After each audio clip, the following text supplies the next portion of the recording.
चलो आज हम लोग अपना डे 4 का रिवीजन करेंगे। जितना अपना टॉपिक बाकी रह गया था वो वाला टॉपिक आज हम लोग शुरू करेंगे। ओके, हम लोगों ने प्रीवियस 3 रिवीजन लेक्चर में हम लोगों ने सारा का सारा टॉपिक कवर कर लिया था। सिर्फ 2 ही लेक्चर बाकी है अपने लोग का। वो भी कौन कौन सा चैप्टर बाकी है आप लोगों का?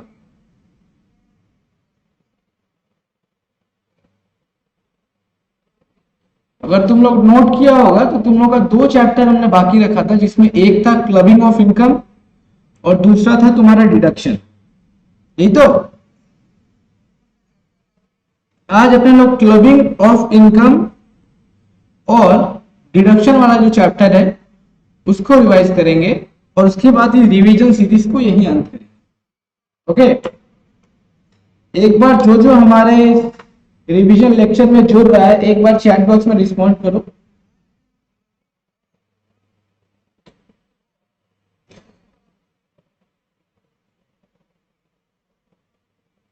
दो मिनट रुक जाते हैं, फिर शुरू करेंगे।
एक बार जो जो जुड़ रहा है प्लीज एक बार रिस्पॉन्ड करो। चैट बॉक्स में एक बार रिस्पॉन्ड करो प्लीज।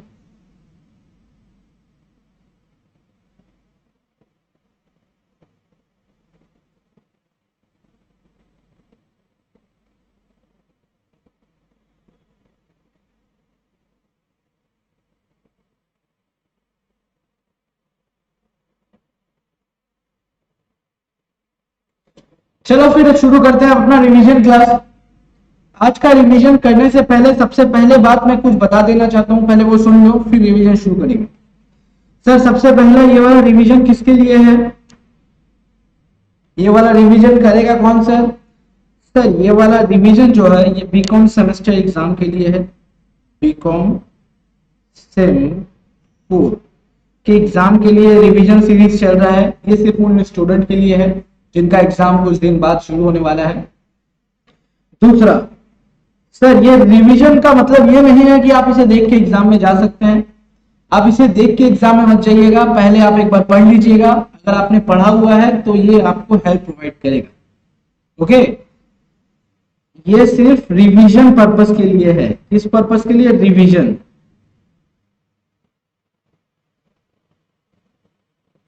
ये एक रिवीजन पर्पस के लिए है। दूसरा तीसरा सर ये आपका जो आज हम लोग जो रिवीजन लगाने वाले हैं ये हम लोग का चौथा नंबर 4th डे का रिवीजन है। डे 4 है आज हम लोग का, डे 4। तो सर उससे पहले का क्या हुआ सर? 1 2 3 जो अपना लेक्चर है वो ऑलरेडी रिकॉर्डेड है। अगर आप लोगों को वो देखना है तो सर आप लोग ये जो वीडियो देख रहे हैं इसके डिस्क्रिप्शन बॉक्स पे आपको लिंक मिल जाएगा डे 1 डे 2 डे 3 का। आप जाके वहां क्लिक करके वापस से आप वो वीडियो देख सकते हैं। ओके ठीक है सर। चौथा बात यह है कि इस रिवीजन लेक्चर में मैं जो भी नोट्स यूज कर रहा हूं या कोई भी चार्ट्स यूज कर रहा हूं, नोट्स एंड चार्ट्स जो भी मैं यूज कर रहा हूं, वो सारे के सारे मेरे टेलीग्राम चैनल A2C में अवेलेबल है। ये A2C जो आपका टेलीग्राम चैनल है, यहाँ पे ये वाला चीज अवेलेबल है। सर वो टेलीग्राम चैनल को कैसे ज्वाइन करें? सर टेलीग्राम चैनल का भी लिंक आपको मेरे यूट्यूब का जो डिस्क्रिप्शन बॉक्स है वहां पे दे दिया गया है। आप वहां से क्लिक करके आप टेलीग्राम में जा सकते हैं। ओके, पहला बात खत्म हो गया सर। उसके बाद सर और बताइए, और कुछ बताना है? सर देखिए ये सारे बात हो चुके हैं, और उसके बाद का कुछ बात और बोलना है वो भी सुन लो।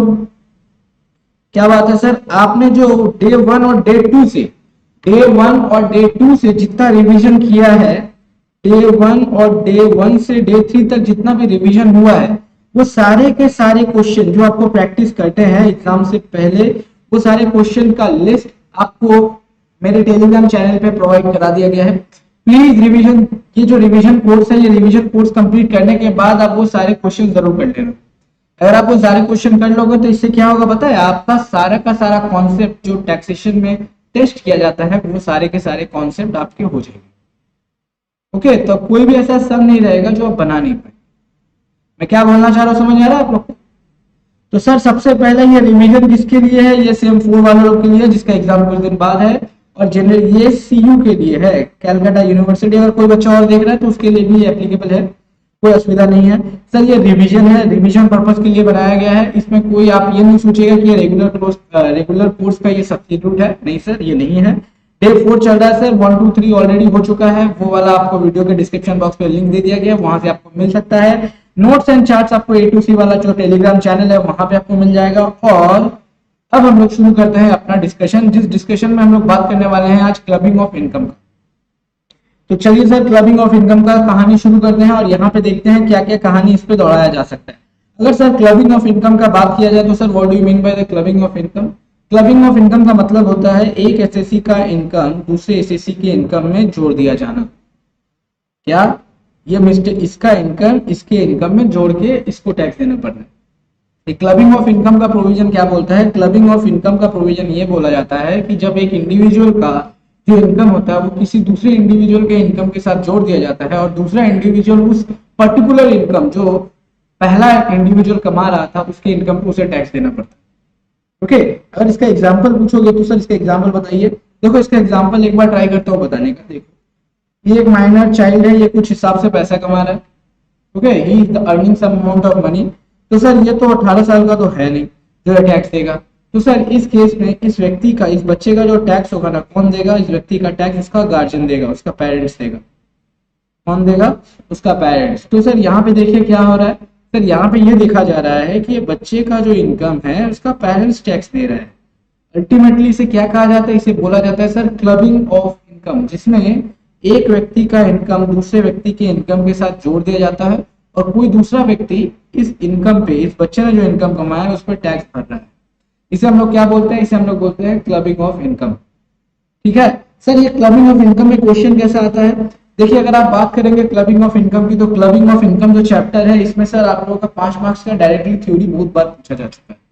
ओके, इसमें डायरेक्टली थ्योरी बहुत बार पूछा जा चुका है। मैं वो थ्योरी बता दूंगा कि आपको कौन सा याद करना है, लेकिन साथ ही साथ हम लोग को कुछ प्रोविजन देखना है, उसके बारे में एक बार रिवीजन कर लेते हैं, फिर आपको सारे क्वेश्चन बता दूंगा क्या क्या क्वेश्चन देखना है। इसमें जनरली क्वेश्चन भी कम है, तो 2 या 3 क्वेश्चन ही आपको इस चैप्टर से देखना है, और इस चैप्टर से जनरली 5 मार्क्स का क्वेश्चन आता है, और इसमें भी एक थ्योरेटिकल क्वेश्चन जो बंधा हुआ है वो आता रहता है। तो चलिए सर ये देखिए जनरल रूल क्या है sir, computation of income to be clubbed. सबसे पहले यहाँ पे एक बार पढ़ लीजिए क्या क्या चीज लिखा हुआ है। अगर आप इस चीज को पढ़ेंगे तो आपको दिखेगा, the income which is to be clubbed shall be first computed in the hands of the recipient, and all expenditure related to such a income shall be allowed as per the respective provision of the act, and thereafter the net income shall be clubbed. Okay, तो मतलब जब भी आप income club करेंगे किसी व्यक्ति का, तो सबसे पहले उस व्यक्ति का जितना एक्सपेंस हुआ उसको कमाने के लिए वो भी एडजस्ट कर दीजिएगा। उसके बाद जो इनकम आता है नेट इनकम, उसको दूसरे व्यक्ति के इनकम के साथ जोड़िएगा। देखिए सर यहाँ पे लिखा हुआ है, देखिए standard deduction of 24A from income from house property shell be allowed in the hands of the recipient, and thereafter the net income shall be club. मतलब सर मतलब ये है कि यह जो व्यक्ति है यहाँ पे, ये एक बच्चा है, इसने पैसा कमाया है 10,000 रुपया। ओके, अब ये 10,000 कमाने के लिए इसने 2,000 रुपया का खर्च किया है। 10,000 कमाने के लिए इसने 2,000 का खर्च किया है। तो सर इस बच्चे का नेट इनकम कितना है? 8,000। यहाँ पे यही बोला जा रहा है कि इसके पेरेंट्स के इनकम में, जब इसके पेरेंट्स के इनकम में, इसके पेरेंट्स के इनकम में जब इनकम को जोड़ेंगे तो कौन सा इनकम जोड़ेंगे? इसके पेरेंट्स के इनकम में ये 10,000 वाला इनकम जोड़ेंगे कि ये 8,000 वाला इनकम जोड़ेंगे? एक बार बताओ मेरे को क्या होना चाहिए। तुम लोगों को कुछ समझ में आ रहा है? ये लाइन पढ़ने के बाद, ये वाला लाइन अगर तुम लोग पढ़ लेता है उसके बाद देखो तुम लोगों को समझ में आ रहा है कौन सा जुड़ना चाहिए। एक बार चैट बॉक्स में रिप्लाई करो, देखो 10,000 जुड़ना चाहिए कि 8,000 जुड़ना चाहिए। ये लाइन को एक बार पढ़ लो पहले, उसके बाद इसका आंसर करना। एक बार इसे पढ़ लो, मैं वेट कर रहा हूं।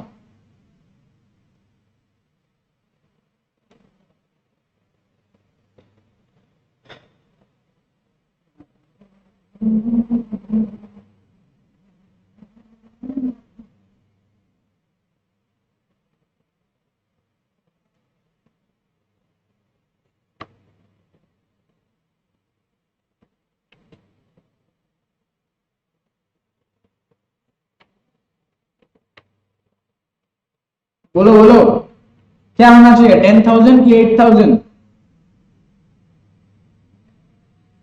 सर ये लाइन को अगर पढ़े तो यहाँ लिखा हुआ है the income which is to be claimed shall be first computed in the hand of recipient and all expenditure related to such income shall be allowed. तो मतलब सर पहले एक्सपेंडिचर सारे अलाउ करेंगे, उसके बाद जो इनकम बचेगा वही ऐड करेंगे। तो सर आपका जो इनकम ऐड होगा वो ग्रॉस इनकम ऐड नहीं होगा, आपका जो इनकम ऐड होगा वो इनकम कौन सा होगा? नेट इनकम होगा। मतलब सर अभी 8,000 का इनकम आप क्या करेंगे, इस 8,000 का जो इनकम है वह आप इसके मतलब पेरेंट्स के इनकम में जोड़ दीजिएगा। ओके, ये वाला बात आप लोग को समझ में आ गया होगा। अब आगे चले। अब सर दूसरा पॉइंट देखिए, क्लबिंग हेड। क्लबिंग हेड का मतलब क्या है सर? मतलब रिसिपेंट का जो इनकम है वो जिस हेड में टैक्सेबल होगा ना, तो जिसके इनकम में ये क्लब हो रहा है उसके इनकम में वो सेम हेड में ही क्लब होगा। मतलब सर मतलब ये है कि अगर ये माइनर चाइल्ड कोई इनकम कमा रहा है under the head income from house property, then ये इनकम जो है इनकम फ्रॉम हाउस प्रॉपर्टी वो पेरेंट्स के किस इनकम हेड में जाएगा? वो पेरेंट्स के भी इनकम फ्रॉम हाउस प्रॉपर्टी में ही जाएगा। अगर वो पीजीबीपी का सोर्स से इनकम कमा रहा है तो वो पेरेंट्स का पीजीबीपी के सोर्स में ही जाएगा। समझ में आ रहा है? अगर वो सीजी का इनकम कमा रहा है तो वो सीजी में ही जाएगा। अगर वो आईफोर्स का इनकम कमा रहा है तो ये भी आईफोर्स के इनकम में ही जाएगा। डन? ये वाला पॉइंट समझ में आया है? ये वाला पॉइंट समझ में आया है? देख लो एक बार। अभी थोड़ा जनरल रूल बता दे फिर जल्दी जल्दी चलेंगे। उसके बाद है sir deduction under chapter 6A। Sir if the club income is eligible for deduction under section 80C or to 80U, then such a deduction shall be allowed to the SSC in whose hand such an income is clubbed. That is, the interest NSC minor is clubbed in the hand parent 64(1)A, then the parent can claim the deduction under section 80C. मतलब sir जो income आपका 80C 80U के 80C से 80U के अंदर deduction के लिए available होगा, तो वो जब ये डिडक्शन आपके बच्चा का अवेलेबल था, दैट इज माइनर चाइल्ड का अवेलेबल था, लेकिन वो तो टैक्स भर नहीं रहा है, उसका टैक्स कौन भर रहा है? उसका पेरेंट्स भर रहा है। तो सर वो डिडक्शन जो बच्चे को अवेलेबल था ना, वो वाला डिडक्शन पेरेंट्स को भी मिलेगा। यही वाला बात यहाँ पे बोल रहा है। ओके, अब sir clubbing of negative income. Yes sir, negative income भी क्लब होता है। अगर पॉजिटिव इनकम क्लब होगा तो नेगेटिव इनकम भी क्लब होगा। सर नेगेटिव इनकम का मतलब क्या होता है? मतलब लॉस। अगर माइनर चाइल्ड कोई लॉस कमाता है, लॉस होता है, then loss must be bear by the parents. जिस तरीके से आप इनकम पॉजिटिव इनकम होता है तो आप उसके ऊपर टैक्स देते हो, तो sir negative income that is loss आएगा तो सर आपको उसका बेनिफिट भी आपको मिलेगा। यही वाला बात यहाँ पे बता। अब देखिए सर यहाँ पे क्या क्या चीज बता रहा है। आप लोग के पास वेरियस केसेस हैं, इसमें मोटा मोटी 4 ऐसे केस हैं, 4 या 5 केसेस हैं, 4 या 5 केसेस हैं जो आपको पढ़ने पड़ेंगे। अगर आप वो 4-5 केस पढ़ लेंगे, एक बार रीडिंग कीजिएगा, जो याद करना होगा वो मैं बता दूंगा कौन सा याद करना है और कौन कौन से सम आने के चांसेस। इसमें सम नंबर क्वेश्चन नंबर 3 जो है वो आने के चांसेस है, किंतु वो सम बड़ा है तो मेरे हिसाब से 5 मार्क्स के लिए तो आ नहीं सकता, लेकिन फिर भी देख के जाना, सारा कॉन्सेप्ट वहां पे टेस्टिंग हो जाएगा। क्वेश्चन नंबर 3, लेकिन अगर मैं बात करूं सर ये वाला बात बताइए सर, ये क्या बोल रहा है क्वेश्चन सेक्शन 60, ये बता रहा है transfer of income without transferring the assets, मतलब आप सिर्फ इनकम को ट्रांसफर कर दे रहे हो, एसेट ट्रांसफर नहीं कर रहे। तो ये कौन सा कहानी बोल दिया, मतलब ये बोल रहा है, ये देखो अगर मैं इसका एग्जांपल बताऊं, मानो ये एक व्यक्ति है मिस्टर ए, इसके पास एक बिल्डिंग है, इस बिल्डिंग से उसको रेंट आता है सालाना 1 लाख का। अब ये मिस्टर ए जो है वो मिसिज ए को ये बिल्डिंग का जो इनकम है ये क्या करता है, ट्रांसफर कर दे रहा है। क्या कर दे रहा है, ट्रांसफर कर दे रहा है। किस डर से, क्योंकि इसके पास अगर ये इनकम इसके खाते में आएगा मिस्टर ए का, तो इसे हाइयर रेट के स्लैब में चला जाएगा, इसको ज्यादा टैक्स देना पड़ेगा। On the other end if you see Mrs A, वो तो टैक्स देती नहीं है यहाँ पे, तो यहाँ पे देने का इसका मुख्य उद्देश्य क्या है कि इसमें इसका टैक्स लायबिलिटी को कम करना और इसका टैक्स लायबिलिटी को थोड़ा सा बढ़ाना, लेकिन रेट ऑफ इंक्रीज क्या होगा, हल्का सा इंक्रीज होगा, ज्यादा नहीं होगा। यहाँ पे जो चेंज होगा वो थोड़ा सा होगा। लेकिन सर अगर वही वाला 1 लाख अगर मिस्टर ए टैक्स देगा तो उसको ज्यादा टैक्स देना पड़ेगा, जबकि मिस्टर बी अगर उस पर देगा, मिसेज ए जब टैक्स देगी तो वो क्या होगा, उसको कम देना पड़ेगा।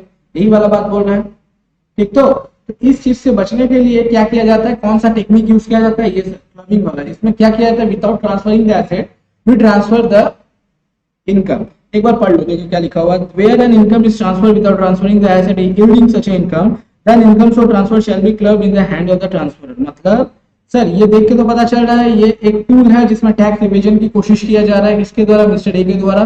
तो सर यहाँ पे इनकम टैक्स क्या किया पता है, ये सेक्शन ला के बोला देखो भाई तुम यहाँ तो ट्रांसफर किया, लेकिन एक्चुअल में तो इनकम तुम्हारा ही है, तुम अपनी बीवी को क्यों पास कर रहे हैं। सर ये पास करने का मुख्य उद्देश्य ये है कि मुझे थोड़ा कम टैक्स देना पड़ेगा, इसीलिए। तो सर इनकम टैक्स ने क्या किया पता है, ये सेक्शन 60 लाके बोला देखो भाई उतना हमको नहीं पता, ये तुम्हारा इनकम है, तुमको टैक्स देना पड़ेगा, बस इसीलिए ये वाला प्रोविजन यहाँ पे डाला गया। एक बार तुम लोग इसको पढ़ के देखो समझ में आ रहा है कि नहीं, अगर समझ में आ गया तो ठीक है, नहीं तो मैं फिर वापस से बताता हूँ। देखो जल्दी से,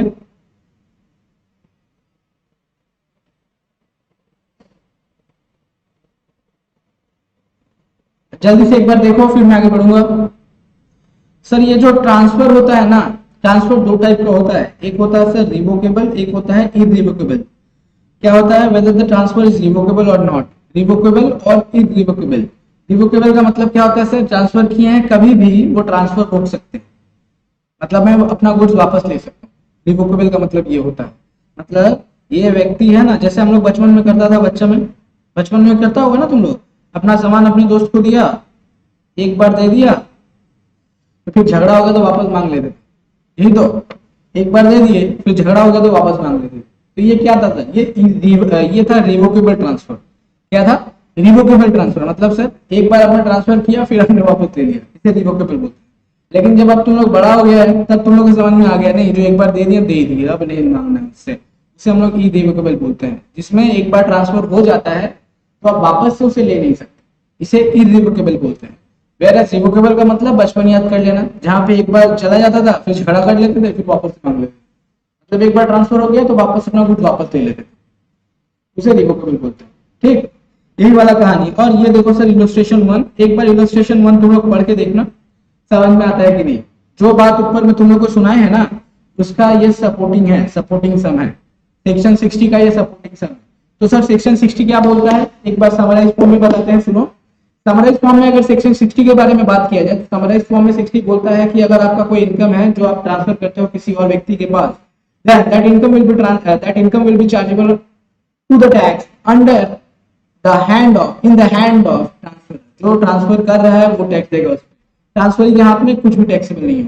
क्यों सर, इसका मुख्य उद्देश्य यहाँ से देख के पता चल रहा है टैक्स इवेजन है, तो टैक्स इवेजन को रोकने के लिए सेक्शन 60 को लाया गया और इस सेक्शन के अनुसार जिसने ट्रांसफर किया है इनकम उसे टैक्स देना पड़ेगा। यही वाला बात यहाँ पे बोल रहा है सेक्शन 60 में।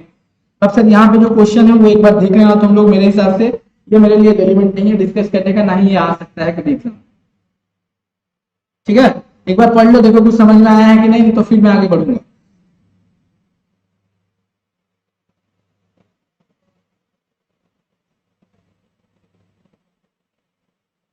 एक बार देख लो फिर आगे बढ़ेंगे। इसका सेक्शन 64 सब सेक्शन 1 क्लॉज 2 पढ़ेंगे।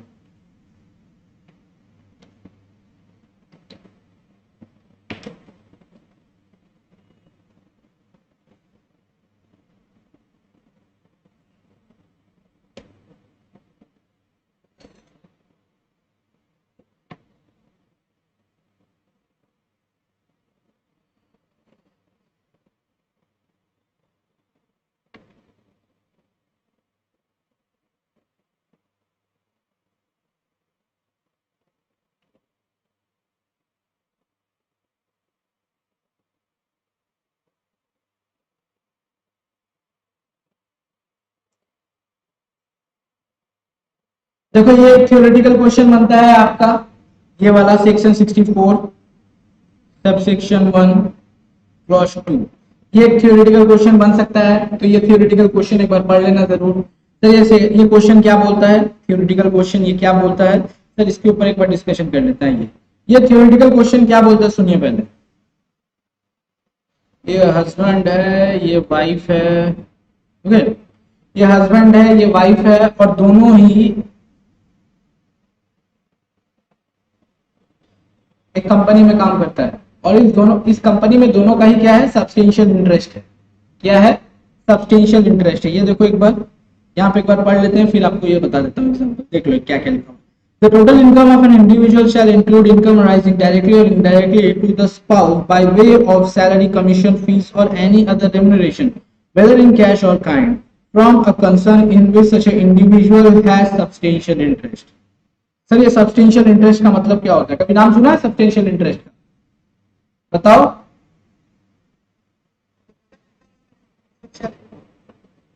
सर सब्सटेंशियल इंटरेस्ट का मतलब क्या होता है, सब्सटेंशियल इंटरेस्ट का मतलब होता है जब किसी कंपनी में कोई इंसान more than 20% of share hold करता है। क्या, मोर देन 20% शेयर होल्ड करता है, उसे हम लोग क्या बोलते हैं, उसे हम लोग बोलते हैं सब्सटेंशियल कंट्रोल।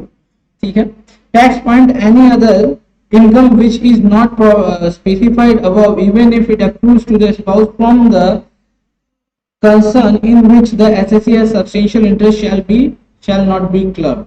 ये वाला है shall not be clubbed।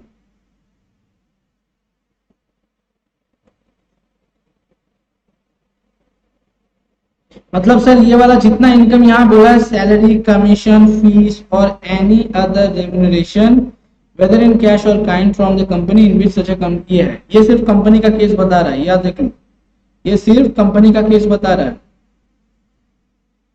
whereas यहाँ पे any other income which is not specified about, even it accrue to a spouse from the concern in which the assessee has substantial interest shall not be clubbed। तो मतलब इसके अलावा कोई भी income accrue होगा तो उसको इग्नोर मानना।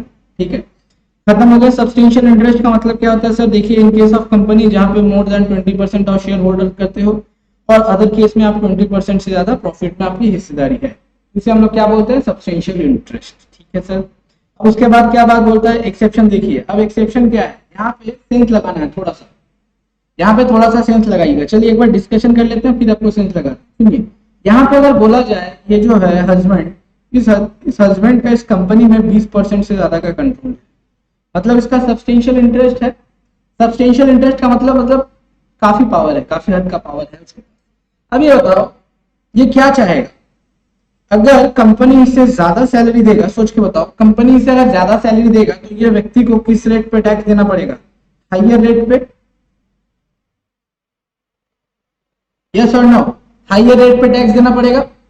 लेकिन ऑन दी अदर हैंड अगर ये कंपनी से बातचीत कर ले, बोले देखो भाई मेरे को तुम पैसा मत दो, तुम मेरे वाइफ को दे दो, उसको फॉल्सली डमी के रूप में उसको अपने कंपनी में एम्प्लॉय बना देता हूं, मेरे को जो तुम सैलरी देता है वो तुम मेरे वाइफ को दे दो, क्या कर दो, मेरे वाइफ को दे दो। तो एज ए रिजल्ट यहाँ पे आपको क्या देखने को मिल रहा है सर, सर यहाँ पे देखने को मिल रहा है अगर ये पैसा अगर इसको दिया जाता तो इसको हाइयर रेट पे टैक्स लगता, लेकिन अगर इसको वाइफ को दिया जा रहा है तो यहाँ rate of tax is lower.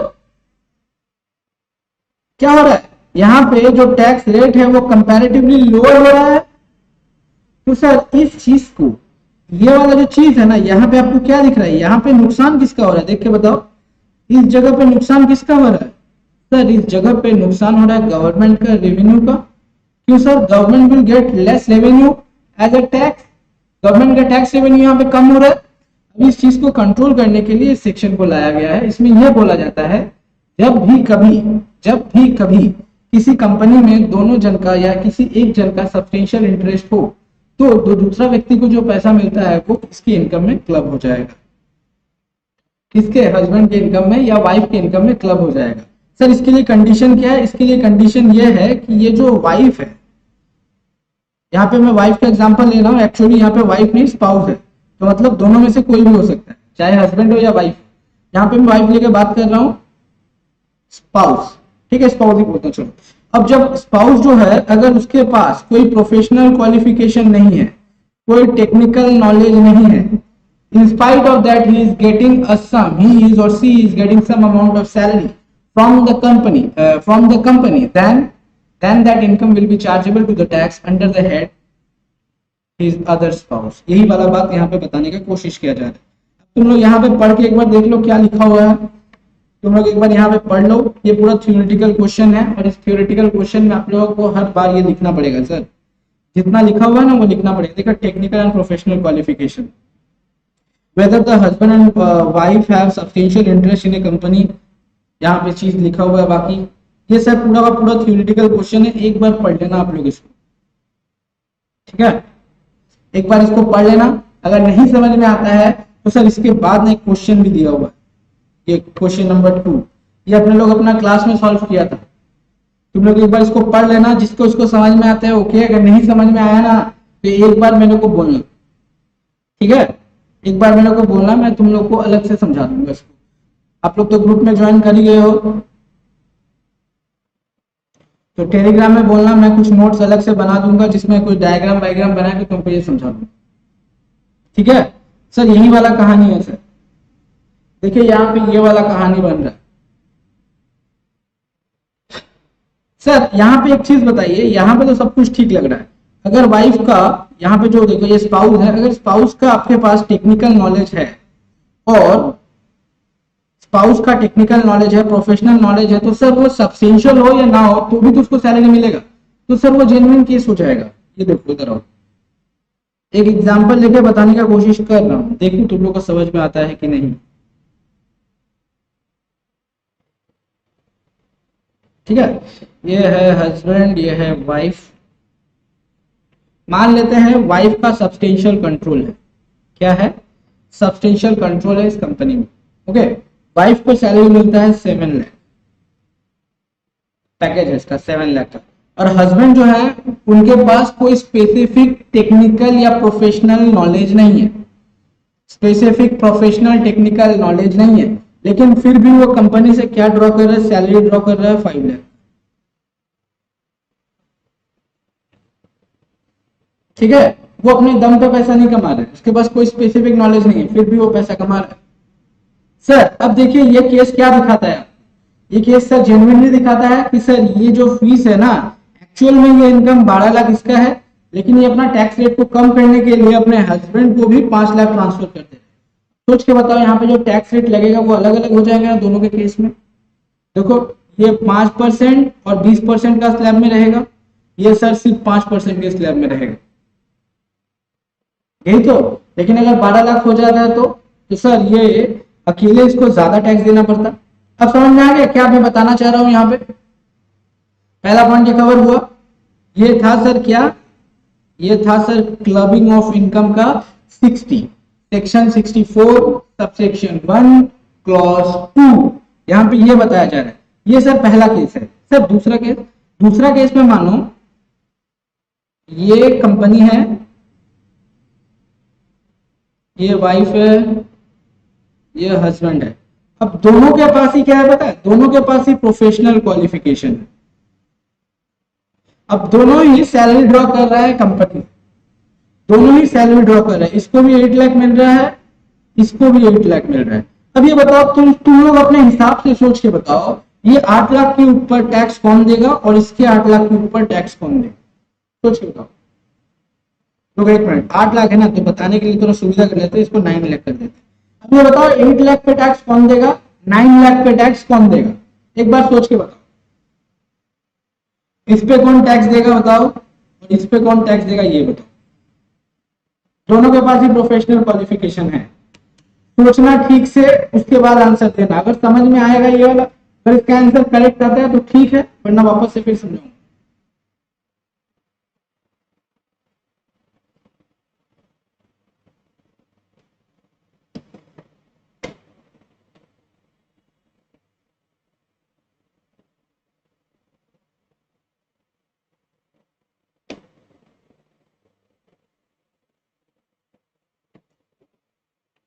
चलो कोशिश करो, देखो क्या होता है।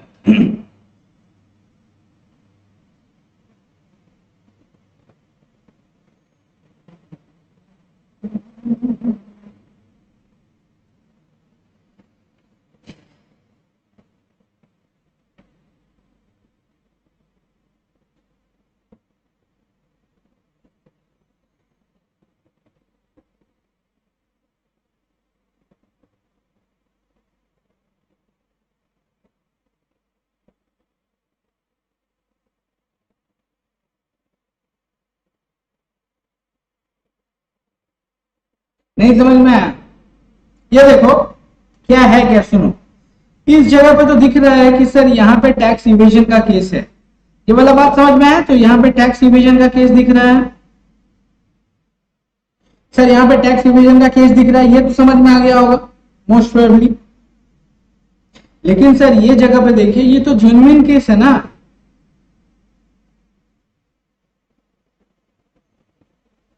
सर ये जेन्युइन केस नहीं दिख रहा, देखिए तो दोनों के पास ही प्रोफेशनल क्वालिफिकेशन है और दोनों ही सैलरी ड्रॉ कर रहे हैं कंपनी से on the basis of their professional qualification. तो सर ये जो 9 लाख है ना, ये इस पे क्यों जाए? जिसने जो कमाया वो टैक्स देगा, उसी इनकम पे वो टैक्स देगा। मतलब सर ये 9 लाख पे टैक्स ये देगा, ये 8 लाख पे टैक्स ये देगा। क्यों सर? क्योंकि यहाँ पे देखो टैक्स इवेजन का कोई केस नहीं दिख रहा है, दोनों ही अपने बलबूते पे पैसा कमा रहे हैं, तो सर दोनों को टैक्स खुद ही देना है। यहाँ पे क्लबिंग का प्रोविजन एप्लीकेबल नहीं होगा, समझ में आ गया? यहाँ पे क्लबिंग का प्रोविजन एप्लीकेबल नहीं होगा, ठीक है? खेल समझ में आया क्या बोले? यहाँ पे एक बार पढ़ के देख लो ये वाला प्रोविजन, उसके बाद आगे बढ़ेंगे। अगर कोई क्वेरी आता है तो लिख के भेजो चैट बॉक्स पे।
चलो आगे बढ़े, आप पढ़ लिया होगा। तो सर इसको अगर याद करेंगे तो कैसे याद करेंगे? ये देखो इस क्लबिंग में आपका ना 2 केसेस हैं, 3 केसेस है मैं बोलूंगा। यहाँ पे आपको ये जो सेक्शन 64 सबसेक्शन 1 और क्लॉज 2 जो है ना, यहाँ पे 3 केसेस हैं। मतलब दोनों का ही सब्सटेंशियल इंटरेस्ट है,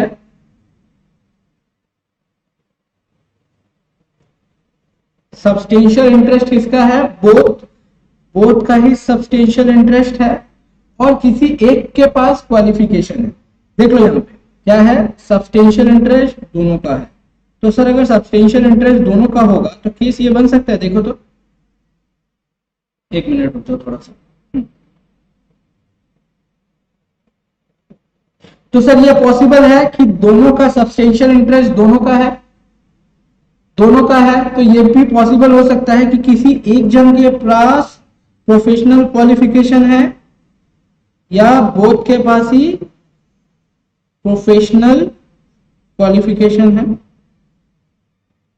चलिए अब ये चीज समझिए, सबसे पहले यह बात समझिए, अगर दोनों का ही सब्सटेंशियल इंटरेस्ट है और किसी एक के पास ओनली वन, एनी वन, यहां लिख देता हूं, एनी वन के पास क्या है? प्रोफेशनल क्वालिफिकेशन है, देन क्लबिंग का प्रोविजन एप्लीकेबल होगा।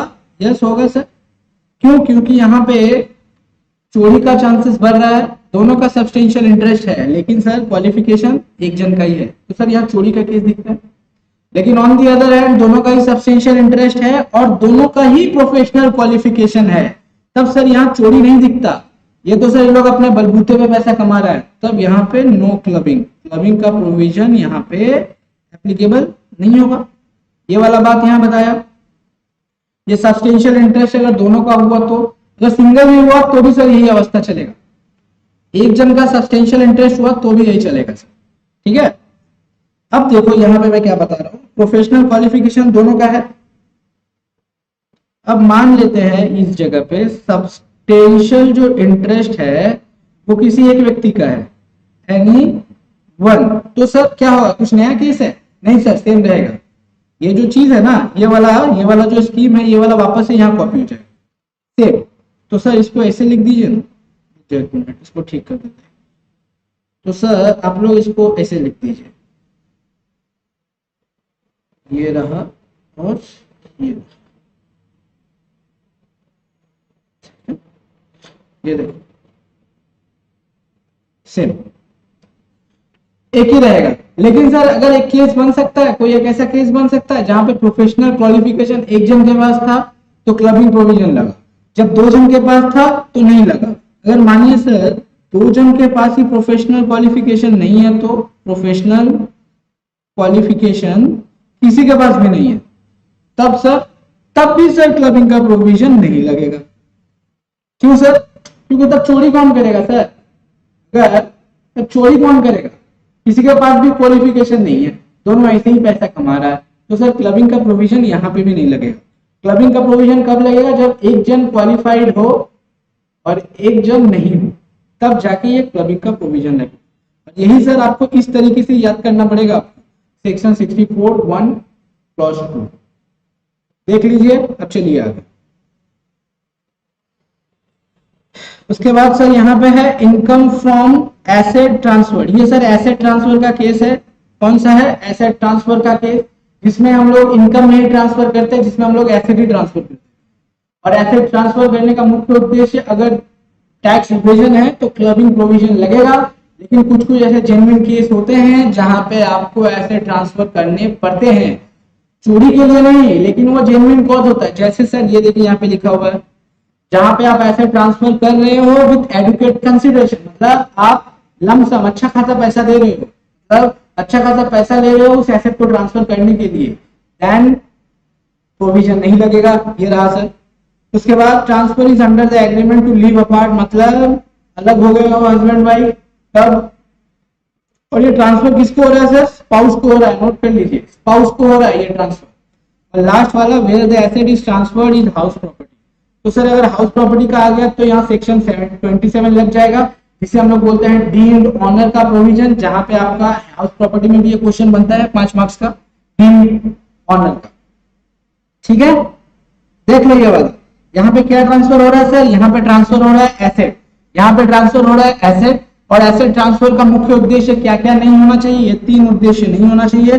अगर ये 3 के लिए हो रहा है तो क्लबिंग प्रोविजन नहीं लगेगा, लेकिन इन 3 के अलावा कोई भी रीजन से हो रहा है ना, तब आपको देना पड़ेगा, तब आपको क्लबिंग का प्रोविजन लगाना पड़ेगा। ये वाला बात यहाँ पे बताया। ठीक, एक बार पढ़ के देखो।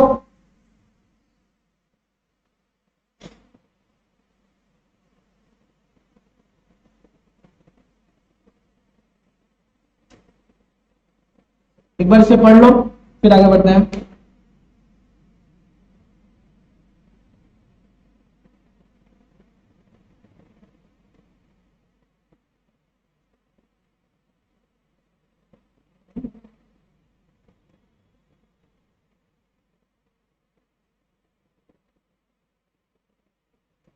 डन डन हो जाए तो एक बार रिस्पॉन्ड करना, फिर आगे बढ़ेंगे।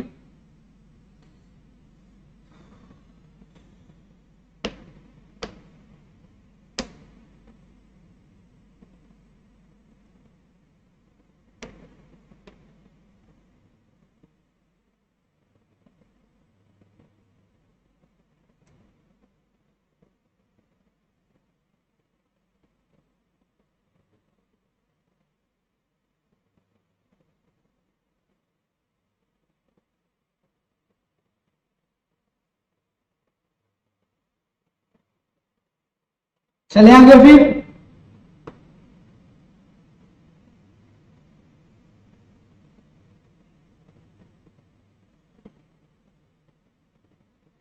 सर यहाँ पे जितने भी केसेस लिखे हुए हैं इसको जरूर पढ़ लेना। ये वाला केसेस पे आपका जो प्रैक्टिकल क्वेश्चन है वो बन सकता है, अभी तक बना नहीं है लेकिन बन सकता है, इसीलिए बता रहा हूँ। इसको जरूर देख लेना तुम लोग। यहाँ से जो चीज लिखा हुआ है ना इस जगह पे, ये आपका नोट है, इसको अच्छे से पढ़िएगा। इस पे अगर प्रैक्टिकल क्वेश्चन बनता है तो इसी पे बनेगा। पूरा सिस्टम हिला देगा आप लोगों का अगर ये आप नहीं पढ़ के जाइए। अपने लोग क्लास में इसको पढ़ चुके थे, लेकिन आप लोग इसे जरूर पढ़ के जाइएगा। ये वाला पूरा चीज यहाँ पे कुछ ऐसा हाथी घोड़ा नहीं है, रॉकेट साइंस नहीं है, बट अगर आप पढ़ेंगे नहीं तो सॉल्व नहीं हो पाएगा आपका क्वेश्चन। तो ये वाला चीज जरूर पढ़ के जाइएगा। यहाँ से देखिए नोट्स लिखा हुआ है 1 2 3 4 5 6 7 8 9, करीब करीब 9 10 पॉइंट है। और ये देखिए सर, ये जो 10 पॉइंट है ना, ये जो 10 पॉइंट है, उस 10 पॉइंट के बेसिस पे ही सम नंबर 3 बना हुआ है। उस 10 पॉइंट के बेसिस पे ये सम नंबर 3 बना है, और जिसलिए मैंने तुम्हें बताया कि सम नंबर 3 अच्छे से बनाना। तो सर सम नंबर 3 बनाने से पहले सबसे पहले आपको क्या करना पड़ेगा, ये सारे नोट्स पढ़ने पड़ेंगे, सारे नोट्स पढ़ने पड़ेंगे। जो जो क्लास किया है उसे मैं बोलूंगा कि एक बार रिवाइज कर लेना, उसके बाद ये सम नंबर 3 पे अटेम्प्ट करना। ओके, ट्राई करने का कोशिश, मतलब क्या है, पहले रिवाइज कर लेना, उसके बाद सवाल को टच करना, नहीं तो एक भी सम नहीं बनेगा यहाँ से। ये सम बड़ा है, 3 मार्क्स का है, मतलब 5 मार्क्स के लिए कभी नहीं आएगा, ये बात श्योर शॉर्ट है। अगर ये आता है तो 10 नंबर के लिए आएगा, 5 मार्क्स के लिए कभी नहीं आएगा। अब सर ये देखिए यहाँ पे क्या है, एसेट ट्रांसफर टू एओपी और other person for the benefit of spouse, ये वाला आप पढ़ने का जरूरत नहीं है, इसे आप इग्नोर कर सकते हैं। ये देखिए ये वाला, income from asset transfer to sons wife, ये सन्स वाइफ है, मतलब सर बहू को ट्रांसफर कर दिया गया है। तो सर यहाँ पे भी अगर देखा जाए तो आपका क्या उद्देश्य है, अगर टैक्स इवेजन का उद्देश्य है तो क्या क्लबिंग का प्रोविजन लग जाएगा। अगर टैक्स इवेजन का उद्देश्य नहीं है, वो जेन्युइन केस है, देन क्लबिंग का प्रोविजन नहीं लगेगा, और वो आपको पढ़ के समझना पड़ेगा। ठीक, ये रहा सर ये वाला, और ये वाला सिमिलर टाइप है। और ये रहा सर, ये सबसे ज्यादा इंपॉर्टेंट पॉइंट है ये question, income of minor child. Income of minor child का थ्योरी बार बार आता है 5 मार्क्स के लिए, तो मैं आपको बोलूंगा ये याद जरूर कर लेना। थ्योरी 5 मार्क्स के लिए ये पूरा बंदा है, 5 मार्क्स के लिए। इवन इसका एक क्वेश्चन भी है जो बड़ा है, करीब करीब 9 चाइल्ड है एक क्वेश्चन में, एक पेरेंट्स है जिसका 9 चाइल्ड है, और यहाँ पे इसका जितना भी प्रोविजन है सारा का सारा उस क्वेश्चन में डाल दिया गया है। सर ये इनकम ऑफ माइनर चाइल्ड क्या बताता है, चलिए इसके एक बार डिस्कशन कर लेते हैं। इनकम ऑफ माइनर चाइल्ड में ये बताया जाता है कि अगर माइनर चाइल्ड कुछ भी पैसा कमाता है, माइनर चाइल्ड कुछ भी पैसा कमाता है जो वो अपने दम पे नहीं कमाता, मतलब इसके पास कोई टेक्निकल प्रोफेशनल या आर्टिस्ट ऐसा टाइप का कोई क्वालिफिकेशन नहीं है, लेकिन वो पैसा सिर्फ कमा रहा है। इन दैट सिनेरियो उसका जो भी इनकम आएगा पे टैक्स कौन देगा, उसका पेरेंट्स। सर अब तुम लोग पूछेगा सर कौन सा पेरेंट्स देगा, पेरेंट्स तो 2 होता है, मम्मी पापा, पेरेंट्स में कौन टैक्स देगा। तो सर यहाँ पे जब आप टैक्स का कैलकुलेशन करोगे तो सबसे पहले आपको ये देखना पड़ेगा, दोनों पेरेंट्स में, that is mother and father, दोनों में देखो किसका इनकम ज्यादा है। जिसका इनकम ज्यादा है उसके इनकम में वो बच्चे का इनकम जुड़ेगा। क्या बोले, समझ में आ गया। सबसे पहले देखना क्या है, बच्चा जो पैसा कमा रहा है वो अपने दम पे कमा रहा है। अगर अपने दम पे कमा रहा है तो वो खुद टैक्स देगा, लेकिन वो अपने दम पे कमा नहीं रहा है, अगर वो अपने दम पे नहीं कमा रहा है, देन उस जो इनकम आएगा उस पर टैक्स कौन देगा, आइदर मदर और फादर। डिसीजन कैसे लेंगे सर, जिसका इनकम ज्यादा है वो टैक्स देगा उस इनकम पे।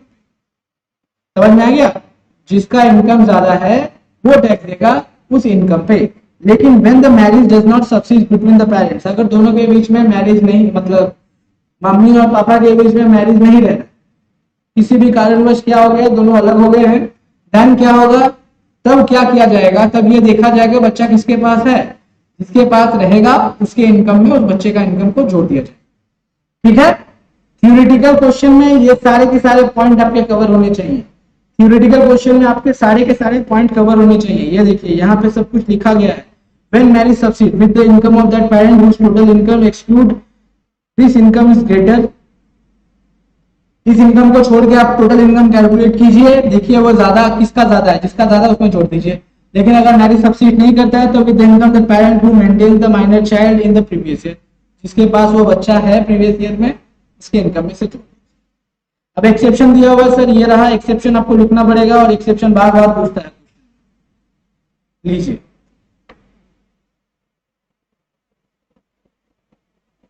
अब देखिए जब भी कोई माइनर चाइल्ड का इनकम आपके खाते में आता है ना, तो आप एग्जेम्पशन क्लेम कर सकते हैं। कितना एग्जेम्पशन क्लेम कर सकते हैं सर, इनकम जो क्लब किया गया है वो और 1500, विच एवर इज मिनिमम, जो भी कम होगा वो आप क्लेम कर लीजिए। ओके, आपका एग्जेम्पशन आप क्लेम कर सकते हो, जो भी कम होगा, मतलब आपका इनकम अगर मानो बच्चे का इनकम 5000 है जो आपके इनकम में जुड़ रहा है, तो सर आप 1500 रुपया उसमें से क्या क्लेम कर लो, एग्जेम्पशन। 1500 रुपये एग्जेम्पशन क्लेम कर सकते हो। लेकिन सर दूसरा केस बताइए, दूसरा केस यह है कि बच्चा का इनकम 1000 रुपया जुड़ रहा है, तो सर आप डिडक्शन कितना क्लेम कर सकते हो, दोनों में जो मिनिमम है दैट इज ओके। यही वाला बात यहाँ पे लिखा गया है बस। ये सम नंबर 4 भी एक बार देख लेना जरूर, लेकिन ये कभी 5 मार्क्स के लिए नहीं आएगा, 5 मार्क्स के लिए नहीं आएगा। ये देखने का कोशिश इसलिए बोल रहा हूं करने के लिए ताकि आपका जो प्रोविजन है वो क्लियर हो जाए। ये देखिए कितने चाइल्ड हैं इसके, करीब करीब 7 चाइल्ड हैं, बाप रे बाप। ये देखिए अब sir liability of transfer just read कीजिएगा, छोड़ दीजिएगा, रीड करके छोड़ दीजिएगा। अब इसमें कोशिश मत कीजिएगा कुछ और करने का। इंपॉर्टेंट जनरल नोट्स दरकार नहीं है मेरे को, यहाँ पे मेरे को नहीं लगता कुछ और आपको करना चाहिए। थ्योरेटिकल क्वेश्चन जो है वो ज्यादा इंपॉर्टेंट है, तो आपको थ्योरेटिकल क्वेश्चन जरूर देखना है बस। इसमें तो और कुछ है भी नहीं, बताए तो क्या बताए।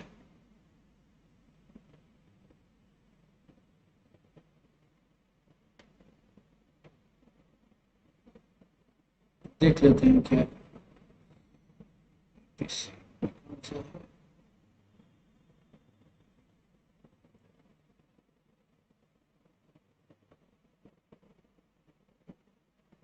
ये देखो सम नंबर 3 यहाँ पे भी इंपॉर्टेंट पे लगा। ये देखो आओ एक बार सम नंबर 18 एक बार 8 नंबर एक नंबर मतलब इलस्ट्रेशन 8 एक बार देख लेते हैं। ये इलस्ट्रेशन 8 जो है ये क्लबिंग प्रोविजन का सम है, ये एक बार मैं बात कर लेता हूँ। सबसे पहले सवाल को पढ़ेंगे, पढ़ते पढ़ते कुछ चीज ध्यान में रखना है। जब भी क्वेश्चन पढ़िएगा तो आपका दिमाग खुला होना चाहिए, हवा में मत रखना।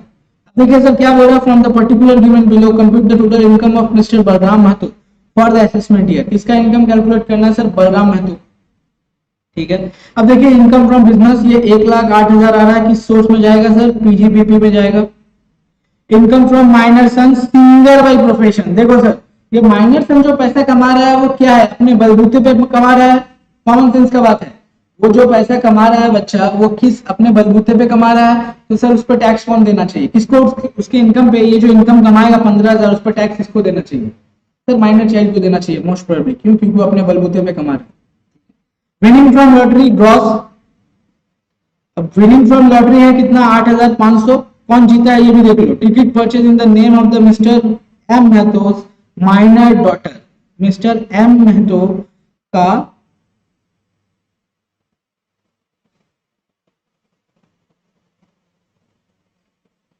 माइनर डॉटर, ठीक है। उसके बाद है mister Mahato's wife is a government servant and her income computed under the head salary is 70,000, ठीक है। Interest on fix deposit with the SBI in the name of minor daughter is 22,500। ये देख लो, इसमें ये जो 22,500 कमा रहा है बच्चा, कोई इसका स्पेसिफिक क्वालिफिकेशन है नहीं सर। ये 8,500 जो हो रहा है ये तो नेट है, तो सबसे पहले ये ग्रॉस है, तो इसे नेट करना पड़ेगा। नेट करने का तरीका तुम लोग इनकम फ्रॉम अदर सोर्सेज में किया है, कैसे किए थे सर, ये 8,500 जो है ये एक्चुअल में 70% है, तो 100% निकाल लो, कितना आ रहा है एक बार देख लो।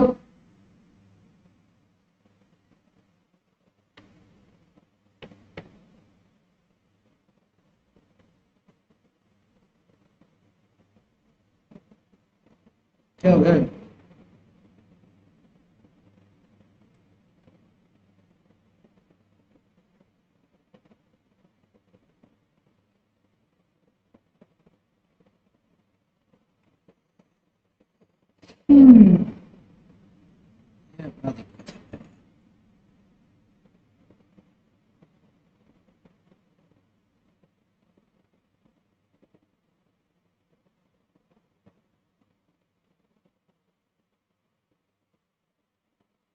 देख लो एक बार कितना आ रहा है मेरे को बता दो। 8,500 डिवाइडेड बाय 0.7, देखो 12,143 रुपया आ रहा है, कितना 12,143 रुपया। तो सर ये इनकम जो है किसके अकाउंट में जाएगा, 12,143 प्लस ये 22,500। अब तुम लोग सोच के बताओ, ये इनकम का बच्चे का कोई क्या स्पेसिफिक पावर है क्या, नहीं, ये तो ऐसे उसके नाम पे आ रहा है। तो सर इस पर टैक्स किसको देना चाहिए? पेरेंट्स को देना चाहिए। लेकिन कौन सा पेरेंट्स देगा? जिसका इनकम ज्यादा होगा, एक्सक्लूडिंग दिस इनकम। तो चलिए सर सबसे पहले दोनों पेरेंट्स का इनकम निकालते हैं। ये देखिए मिस्टर महतो जो है, मिस्टर महतो, उनका जो इनकम था कितना था? 1,08,000 बिजनेस से कमा रहे थे। उनकी वाइफ का जो इनकम था वो 70,000 था। 1,08,000, 70,000 टोटल इनकम। समझ में आ गया किसका ज्यादा है? अब ये बताओ किसके इनकम में इसको ऐड करना चाहिए। ये देखो यहाँ पे ऐड करके ये लोग रख, ठीक है। ओहो sorry sorry sorry sorry sorry, मैंने एक चीज गलत कर दिया तुम लोग को यहाँ बोल के, मैंने वो गलती कर दिया है। ये वाला तो ऑलरेडी ग्रॉस पे है, मेरे को लगा ये नेट पे है, ये तो ऑलरेडी ग्रॉस पे है। तो सर इसी पे टैक्स देना पड़ेगा 8,500 का, वो डिवाइडेड 0.7 नहीं करना पड़ेगा। ये ऑलरेडी ग्रॉस पे है ना, तो इस पे नहीं करना पड़ेगा आपको। अगर नेट पे रहता तो हम लोग ग्रॉस करते। तो सर आपको ये 8,500 पे टैक्स देना पड़ेगा, और ये 22,500 दैट इज 30,000 नहीं, 31,000 के करीब का इनकम पे टैक्स कौन देगा, ये डिसीजन आपको लेना है। तो सर ये सोचिए कौन देगा 31,000 पे टैक्स? जिस पेरेंट्स का इनकम ज्यादा होगा वो देगा। अब आपको यहाँ पे बाई डिफॉल्ट आपको देख के लग रहा है सर मिस्टर बलराम का जो इनकम है वो 1,08,000 है, तो वही एक्चुअल में टैक्स देगा। ये देखिए यहाँ पे आ गया 22,500, 8,500, 31,000 आ गया। और तभी बताए थे कि आपका जब इनकम आता है तो 1,500 रुपया तक का डिडक्शन आपको मिल जाएगा, जिसे ये लोग एग्जामेशन बोल रहा है 1032 में, ये रहा 1,500 रुपया का एग्जामेशन। अब बताइए आपका इनकम कितना हो गया? 29,500 टोटालिटी पे ये रहा। और ये 15,000 पे माइनर सन खुद देगा। क्यों सर? क्योंकि उसने अपने बलबूते पे पैसा कमाया है, इसीलिए उस पर वो खुद पैसा है। देख लो ये वाला बात समझ में आया है कि नहीं? अगर कुछ पूछना है तो पूछ लो, क्योंकि ये चैप्टर खत्म हो चुका है, क्लबिंग ऑफ इनकम।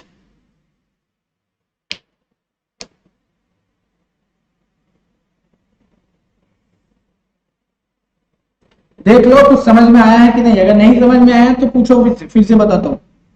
ये क्वेश्चन एक बार देख लेना, ये 5 नंबर के लिए आ सकता है शायद, इसीलिए इसको यहीं पे बनवा दिया। कितना नंबर है? ये 5 नंबर के लिए एकदम सुटेबल है।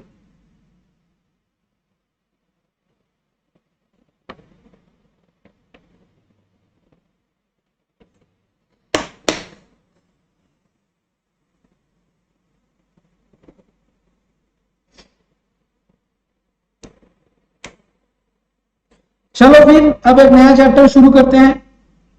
वो चैप्टर का नाम क्या है सर? डिडक्शन। ये लीजिए सर डिडक्शन।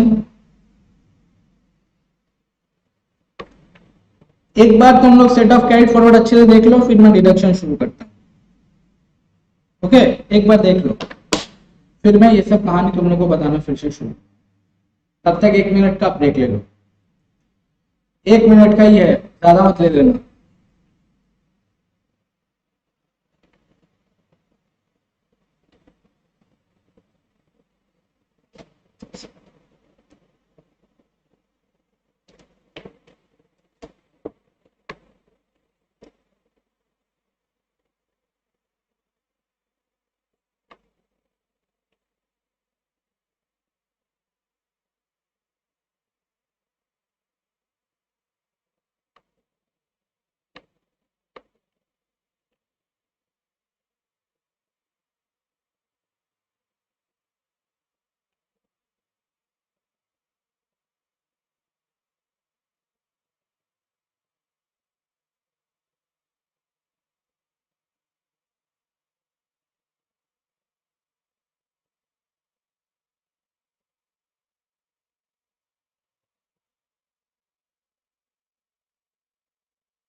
तो चलो शुरू करते हैं डिडक्शन वाला चैप्टर।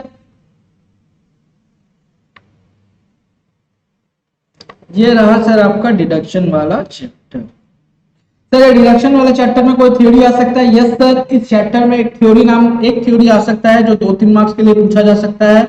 वो मैं लिख देता हूँ, वो लिखा रहता है डिबेट अंडर सेक्शन 87। ठीक है, 87A का जो चक्कर है ना डिबेट वाला, वो जरूर पढ़ लेना। ये क्वेश्चन में कभी कभी पूछ लेता है 2 मार्क्स के लिए। ठीक, ये एक पहला क्वेश्चन हुआ थ्योरी का। उसके बाद सर अब इसमें ये क्वेश्चन जो आता है ना, इसमें 10 मार्क्स का क्वेश्चन पूछा जा सकता है, 10 मार्क्स। और 10 मार्क्स के क्वेश्चन में सर क्या क्या आ सकता है? एक आ सकता है 80G, और एक आ सकता है 80C, तीसरा आ सकता है 80D। ये 3 जो सेक्शंस हैं, ये सेक्शंस को अच्छे से करना।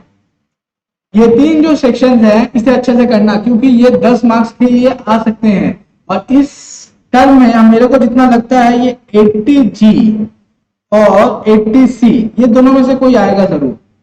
80G और 80C ये दोनों में से कोई आएगा जरूर।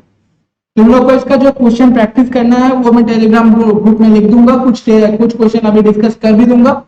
अब चलिए सर शुरू करते हैं। सबसे पहले हम लोग का जो खेला शुरू होता है इस रिवीजन का, वो रिवीजन का खेला हम लोग शुरू करेंगे कहां से? 80C से। चलिए सर 80C में पहुंचते हैं। ये रहा सर 80C। 80C क्या बोलता है एक बार देख लेते हैं सर। 80C ये बोलता है जब कोई इंडिविजुअल पैसा कमाता है तो उसे वो कुछ टाइप का इन्वेस्टमेंट करता है। अगर वो उस टाइप का इन्वेस्टमेंट करेगा ना, अगर वो अपना पैसा उस पर्टिकुलर इन्वेस्टमेंट फंड में इन्वेस्ट करेगा, then the amount invested in such a specified investment scheme, the individual will be eligible to get some amount of deduction from that. उसे कुछ डिडक्शन मिलेगा। ठीक है, उसे कुछ डिडक्शन मिलेगा। सर क्या क्या हो सकता है ये देखिए। एलिजिबल एसएससी इंडिविजुअल 80C में डिडक्शन किसको किसको मिलता है सर? सबसे पहले ये नोट कर लीजिए, 80C में डिडक्शन मिलता है 2 आदमी को, 2 पर्सन को मिल सकता है, एक इंडिविजुअल एक एचयूएफ। किसी भी कंपनी को आप इसके अंदर डिडक्शन नहीं दे सकते, किसी भी फार्म को आप इस सेक्शन के अंदर डिडक्शन नहीं दे सकते, किसी भी एओपी बीओआई को आप डिडक्शन नहीं दे सकते 80C के अंदर। 80C के अंदर डिडक्शन सिर्फ किसी किसी को मिल सकता है, एक इंडिविजुअल को, एक एचयूएफ, बस।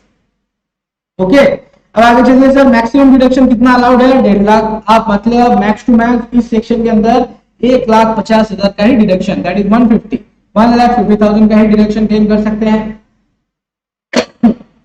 अब सर इसमें बताइए कहाँ का इन्वेस्टमेंट करने से आपको फायदा मिल सकता है? सबसे पहले सर ये देखिए life insurance.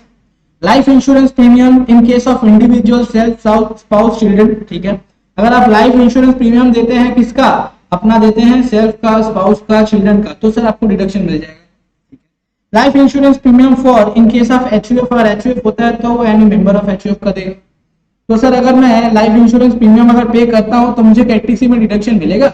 Yes sir, you are eligible to get a deduction of rupees maximum 1 lakh रुपए तक, इससे ज्यादा आपको नहीं मिल सकता। ठीक, उसका इंपॉर्टेंट इन्वेस्टमेंट क्या है सर? ये देख लीजिए, एक एलआईसी में इन्वेस्टमेंट करता है, दूसरा सर पब्लिक प्रोविडेंट फंड जिसे हम लोग पीपीएफ बोलते हैं, सैलरी में पढ़े थे पीपीएफ। उसके बाद एसपीएफ, ये भी पढ़े थे सर। ये कौन कौन सा है? पीपीएफ, एसपीएफ, आरपीएफ, ये सारे के सारे एम्प्लॉइज कॉन्ट्रीब्यूशन है। किसके? Employees contribution. ये सारे के सारे एम्प्लॉइज के जो कॉन्ट्रीब्यूशन है वो है, क्योंकि वहां पे हम लोग जब सैलरी लेते हैं तो ग्रॉस सैलरी लेते हैं, टैक्सेबल कर देते हैं, और एम्प्लॉय ने जो पैसा यहाँ पे कंट्रीब्यूट कर दिया है उसे हम लोग 80C से डिडक्शन क्लेम करते हैं। ठीक है, इन्वेस्टमेंट इन NSC bond, national saving certificate. NABARD में आप लोगों ने नाबार्ड का बॉन्ड खरीदा है। डिपॉजिट इन सुकन्या समृद्धि योजना, स्कीम अकाउंट, हाउसिंग लोन का रिपेमेंट आप कर रहे हो, stamp duty, registration fees of HP, ये सारे खर्चे जो हैं वो कहाँ पे डिडक्शन के रूप में क्लेम कर सकते हैं आप? all these expenses which you have made can be claimed as deduction under section 80C। और ये कॉम्बाइनली इतने सारे जो खर्चे हैं इसको टोटल जोड़ लेना, उसके बाद जो अमाउंट आता है वो उसको आप 1.5 लाख से कंपेयर कीजिए, जो भी लोअर होगा उसका आपको डिडक्शन मिलेगा। यही वाला बात 80C बताता है। ठीक, अब सर 80C में ये कहानी था। उसके बाद कुछ और है सर? यस सर, 80CCC है। 80CCC क्या बोलता है सर? देखिए 80CCC ये बोलता है contribution to pension fund eligible assessee individual maximum deduction 1,50,000। ये सब क्या है, एक टाइप का पेंशन फंड है। जब इंडिविजुअल कोई स्पेसिफाइड ये पेंशन फंड पे जब पैसा लगाता है तो उसे मैक्सिमम डिडक्शन कितना मिल सकता है सर, 1,50,000। उसके बाद सर आता है 80 CCD, जिसमें contribution to pension scheme, Atal pension Yojana, new pension scheme है। एनपीएस का मतलब new pension scheme. Eligible assessee कौन है सर, इंडिविजुअल है। कितना अटल पेंशन योजना में आप कंट्रीब्यूट कितना कर सकते हो, देखो यहाँ पे लिखा हुआ है 10% ऑफ सैलरी और contribution which ever is lower, कितना दे सकते हैं, डिडक्शन कितना मिल सकता है। और अदर केस में क्या होगा सर, 20% ऑफ जीटीआई। मतलब नहीं समझ में आया, फिर से बताओ। देखो सबसे पहले इधर सुनो, एटीसी पूरा क्लियर है। एटीसी में कौन कौन सा लिस्ट है ये तो समझ में आ गया होगा। सर 80 CCD क्या बोलता है, ये बोलता है पेंशन फंड। कोई पेंशन फंड में अगर पैसा लगाते हो जो 80CCC में आपको स्पेसिफिकली मेंशन कर देगा कि 80CCC में पेंशन फंड में पैसा लगाता हो, तो आपको कितना डिडक्शन वहां से मिल सकता है, max to max 1.5 lakh. Sir क्या बोले, मतलब आप बोलना चाहते हैं 1,50,000, 1.5 लाख यहाँ मिलेगा, 1.5 लाख यहाँ मिलेगा। यही तो 80CCC तो यही बताता है कि इस सेक्शन में आप 1.5 lakh max to max deduction claim कर सकते हो। 80C भी आपको यही बताता है कि मैक्सिमम मैक्स टू मैक्स आप 1.5 लाख डिडक्शन क्लेम कर सकते हो। 80CCD क्या बताता है सर, 80CCD बताता है ये कि आप अपना पेंशन स्कीम में जब पैसा लगाओगे, पेंशन स्कीम में जब पैसा लगाओगे तो आप वहां पे एम्प्लॉय दो टाइप, यहाँ पे ये वाला बात बोला जा रहा है। यहाँ पे जो इंसान जो पेंशन स्कीम में पैसा लगाता है अटल पेंशन योजना, तो वो बैंक जाता है ना, बैंक में देखना सामने का पेज में लिखा रहता है, कोई भी काउंटर तो बैंक में थोड़ा चार तरफ एक बार देख लेना, दीवार पे देखना लगा रहता है पेंशन स्कीम का चार्ट वॉल पे। अटल पेंशन योजना बहुत टाइप का पेंशन वेंशन स्कीम रहता है, 18 साल, 22 साल, 22 कितना कितना सब कुछ लिखा रहता है उसमें डेटा। वही वाला बात यहाँ पे बता रहा है, जब अटल पेंशन योजना की बात आता है तो सर उसमें जो कंट्रीब्यूट करता है ना पैसा, वो दो टाइप का इंसान कंट्रीब्यूट करता है। मतलब सर दो टाइप का कैसे, ये देखो, जो इंसान हो सकता है दो टाइप का हो सकता है ना, कैसे, एक सैलरीड एम्प्लॉयड हो सकता है और एक दूसरा अपना जो नॉन सैलरीड है, नॉन सैलरीड। अगर सैलरी वाला है तो सैलरी वाले के लिए ये लिमिट है कि आपका जितना सैलरी है उसका 10% ले लेंगे, 10% ऑफ योर सैलरी और contribution which ever is lower. लेकिन अगर नॉन सैलरी हुआ तो सर, नॉन सैलरी वाला इंसान हुआ तो क्या देखेंगे, तो सर उसका 20% ऑफ जीटीआई देखेंगे and contribution which ever is lower. यही वाला बात यहाँ पे लिखा हो, ठीक है। ये था सर 80C। 80C में सर ये खेला है, एक है 80C, एक तो 80CCC, एक तो 80CCD, ठीक है। 80C, 80CCC, 80CCD। और सर एक और सेक्शन है जिसका नाम है 80CCE। सर 80CCE का क्या काम है, 80CCE सिर्फ ये बोलता है, 80CCE सिर्फ ये बोलता है कि आप 80C, 80CCC और 80CCD ये तीनों मिला के मैक्सिमम जो डिडक्शन क्लेम कर सकते हो वो सिर्फ 1,50,000 तक का ही डिडक्शन क्लेम कर सकते हो, बस। उससे ज्यादा आप डिडक्शन मत क्लेम करना। मतलब सर ये जो सेक्शंस का 1.5 लाख लिखा हुआ है, ये सेक्शन का जो 1.5 लाख लिखा हुआ है वो 80CC के आने से रिस्ट्रिक्ट हो गया है सिर्फ 1.5 लाख तक। मतलब ये तीनों सेक्शन में आपको, तीनों सेक्शन मिला के आपको मैक्सिमम डिडक्शन कितना मिलेगा, 1.5 लाख, बस। मैक्स टू मैक्स 1.5 लाख, उससे ज्यादा आप नहीं क्लेम कर सकते। देखिए ये वाला बात समझ में आया आप लोगों को, ये 1 2 3 80C का देख लो एक बार, जल्दी से बताओ मेरे को कुछ समझ में आया है कि नहीं। एक बार इसको रीड कर लो फिर हम शुरू करेंगे।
कर लिया। अब चलो 80C का खेल खत्म, यहां तक का 80C में हम लोग यही से बात किए। अब सर 80C के बाद ये रहा सर 80D। ये देखिए सर, ये 80D में आप लोग के पास तीन सेक्शन है, एक है 80D, दूसरा है 80DD और तीसरा है 80DDB। ठीक है, यहाँ तीन सेक्शन है, जिसमें सबसे ज्यादा इंपॉर्टेंट है जो समझने वाला है वो है 80D। 80D 10 मार्क्स के लिए आने का उसका चांस बनता है 80D का, इसीलिए 80D को पहले अच्छे से करेंगे, फिर 80DD और 80DDB। वो बाकी तो 5 मिनट में हो जाएगा, लेकिन 80D समझना जरूरी है। ये देखिए 80D। सर ये 80D क्या बोलता है, ये देखिए 80D में क्या क्या चीज लिखा हुआ है एक बार देख लीजिए।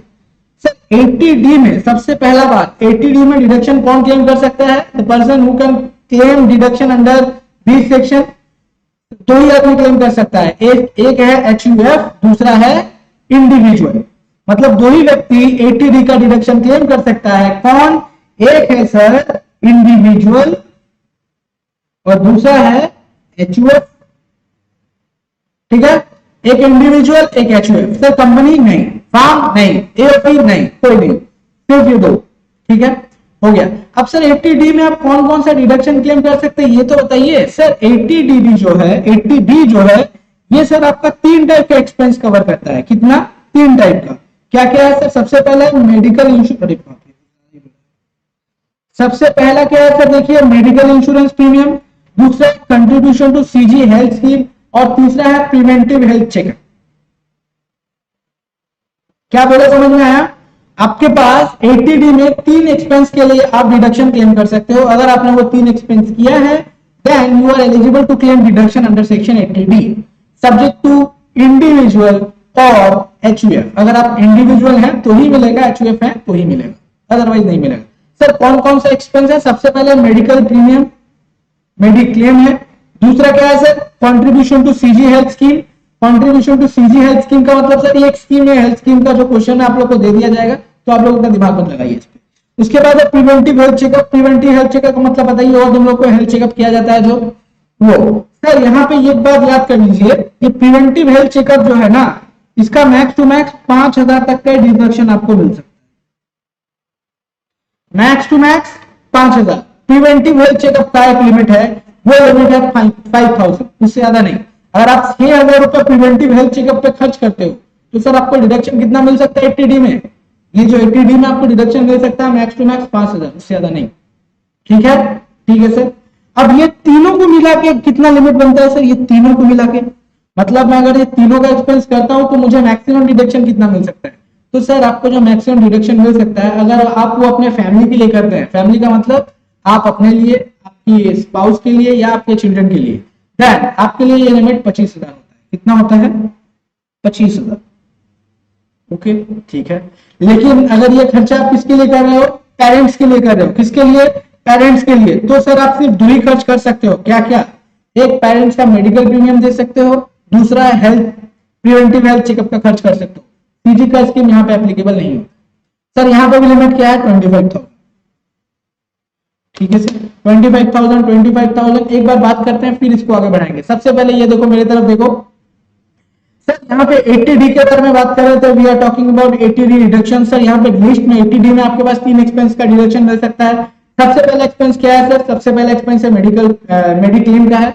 दूसरा क्या है सर? दूसरा आपके पास आता है CG का हेल्थ चेकअप। तीसरा आता है preventive health checkup. Preventive health checkup का लिमिट अलग से बांध दिया गया है जो 5000 है। इसके अलावा अगर आप इंडिविजुअल हैं, अपने फैमिली के ऊपर ये तीनों खर्च कर रहे हैं, तो सर मैक्स टू मैक्स इतना डिडक्शन क्लेम कर सकते हैं 25,000। या आपके फैमिली का है, अगर आप पेरेंट्स के ऊपर भी खर्च करते हैं तो एडिशनल 25,000 का आपको डिडक्शन मिलेगा। देन आपको टोटलिटी पे डिडक्शन कितना मिल रहा है? You will get a deduction of 50,000। कितना का डिडक्शन मिलेगा? 50,000। अगर आप अपने फैमिली पे खर्च कीजिए 25,000 का लिमिट है, पेरेंट्स के लिए 25,000 का लिमिट है, टोटलिटी पे डिडक्शन कितना है सर? 50,000। ओके, बात समझ में आया? अब दूसरा बात सुनिए, ये जो 50,000 या 25,000 का जो लिमिट था ये किसके लिए था? ये नॉर्मल इंडिविजुअल के लिए था। लेकिन अगर इंडिविजुअल क्या है? सीनियर सिटीजन है। क्या है? इंडिविजुअल अगर सीनियर सिटीजन है तो क्या होगा सर? अगर इंडिविजुअल सीनियर सिटीजन है तो वो 25,000 के बजाय आपका लिमिट कितना रहेगा? ये तो सर 25,000 ही रहने वाला है। लेकिन अगर आपका पेरेंट्स, ये देखिए additional deduction on mediclaim policy taken like senior citizen, अगर आप सीनियर सिटीजन होते हैं तो आपको डिडक्शन एक्स्ट्रा मिलेगा, कितना 25,000 एक्स्ट्रा, मतलब आपका जो 25,000 का लिमिट है वो 50,000 बन जाएगा। अगर पेरेंट्स आपका सीनियर सिटीजन होते हैं तो उसके लिए भी आपका लिमिट क्या बन जाएगा, 50,000 बन जाएगा। तो सर टोटलिटी पे क्या हो जाएगा, टोटलिटी पे आपका लिमिट 1,00,000। समझ में आ गया क्या बोले? अगर आप नॉर्मल हैं तो आपको डिडक्शन 25,000 तक का मिलेगा, लेकिन आप सीनियर सिटीजन है तो डिडक्शन का लिमिट 50,000। अगर आपके पेरेंट्स सीनियर सिटीजन है तो उनके लिए भी 50,000, लेकिन अगर आपके पेरेंट्स सीनियर सिटीजन नहीं है तो सर आपके लिए कितना मिलेगा, तो सर आपके लिए डिडक्शन का लिमिट बिलो मतलब 25,000। ठीक है, बात समझ में आ गया? ये 25,000 50,000 का चक्कर क्या है, तो सर ये 25,000 50,000 का चक्कर मेरे हिसाब से समाप्त हो चुका होगा। अब सर आगे चलते हैं, ये देखिए 50,000 50,000। अब सर एचयूएफ का चक्कर है। सर एचयूएफ में सर एक ही खर्चा आप अलाउड है, वो भी कौन सा है, मेडिक्लेम, बाकी कुछ भी अलाउड नहीं होगा। मैक्स टू मैक्स कितना दे सकते हैं, 25,000 सीनियर सिटीजन के लिए और 25,000, तो सर आपका डिडक्शन का लिमिट है 50,000। तो मतलब सर अगर आप नॉर्मल इंडिविजुअल है, you will get a deduction of ₹25,000। You are a senior citizen, you will be eligible to get a reduction of ₹50,000। देखो ये बात सबको समझ में आया है? जिसको इसको समझ में आया है चैट बॉक्स पर रिप्लाई करो या मैं वापस से बताऊं इसको।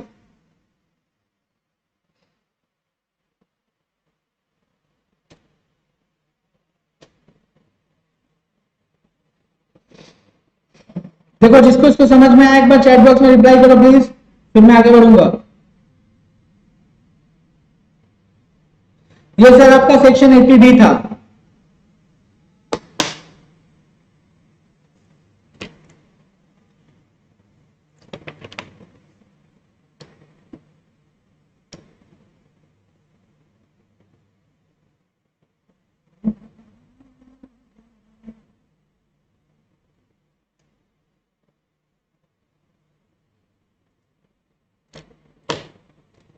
तो चलिए अब आगे बढ़ते हैं।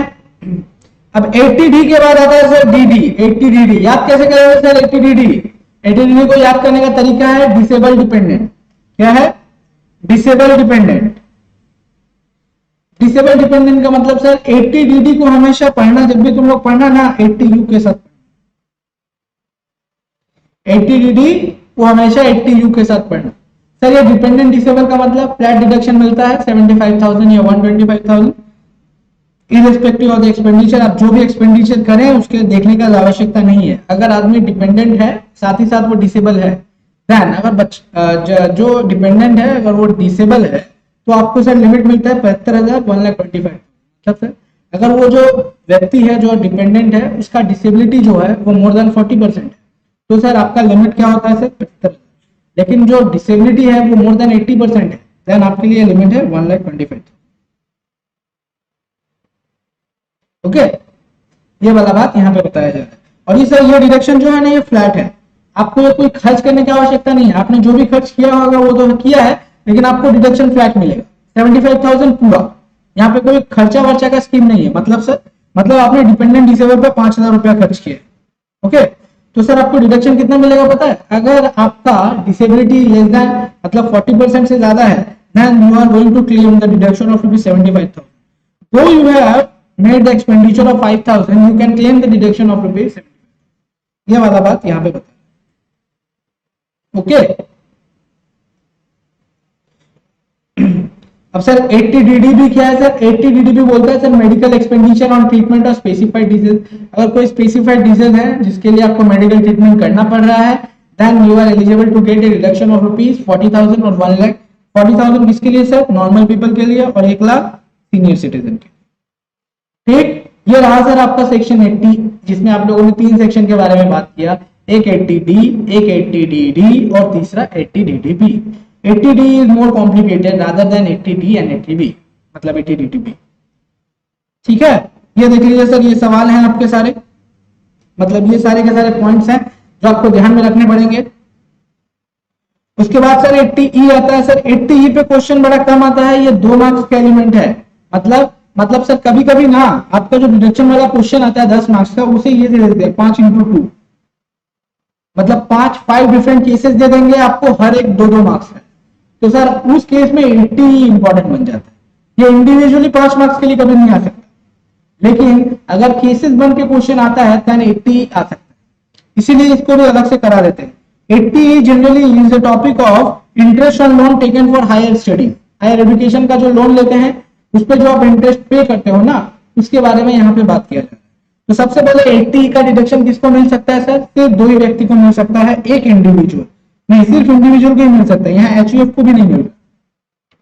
लोन कहां से लेना पड़ेगा सर? बैंक से लीजिए, किसी भी फाइनेंशियल इंस्टीट्यूशन से लीजिए। एफआई का मतलब क्या होता है सर? एफआई का मतलब होता है फाइनेंशियल इंस्टीट्यूशन।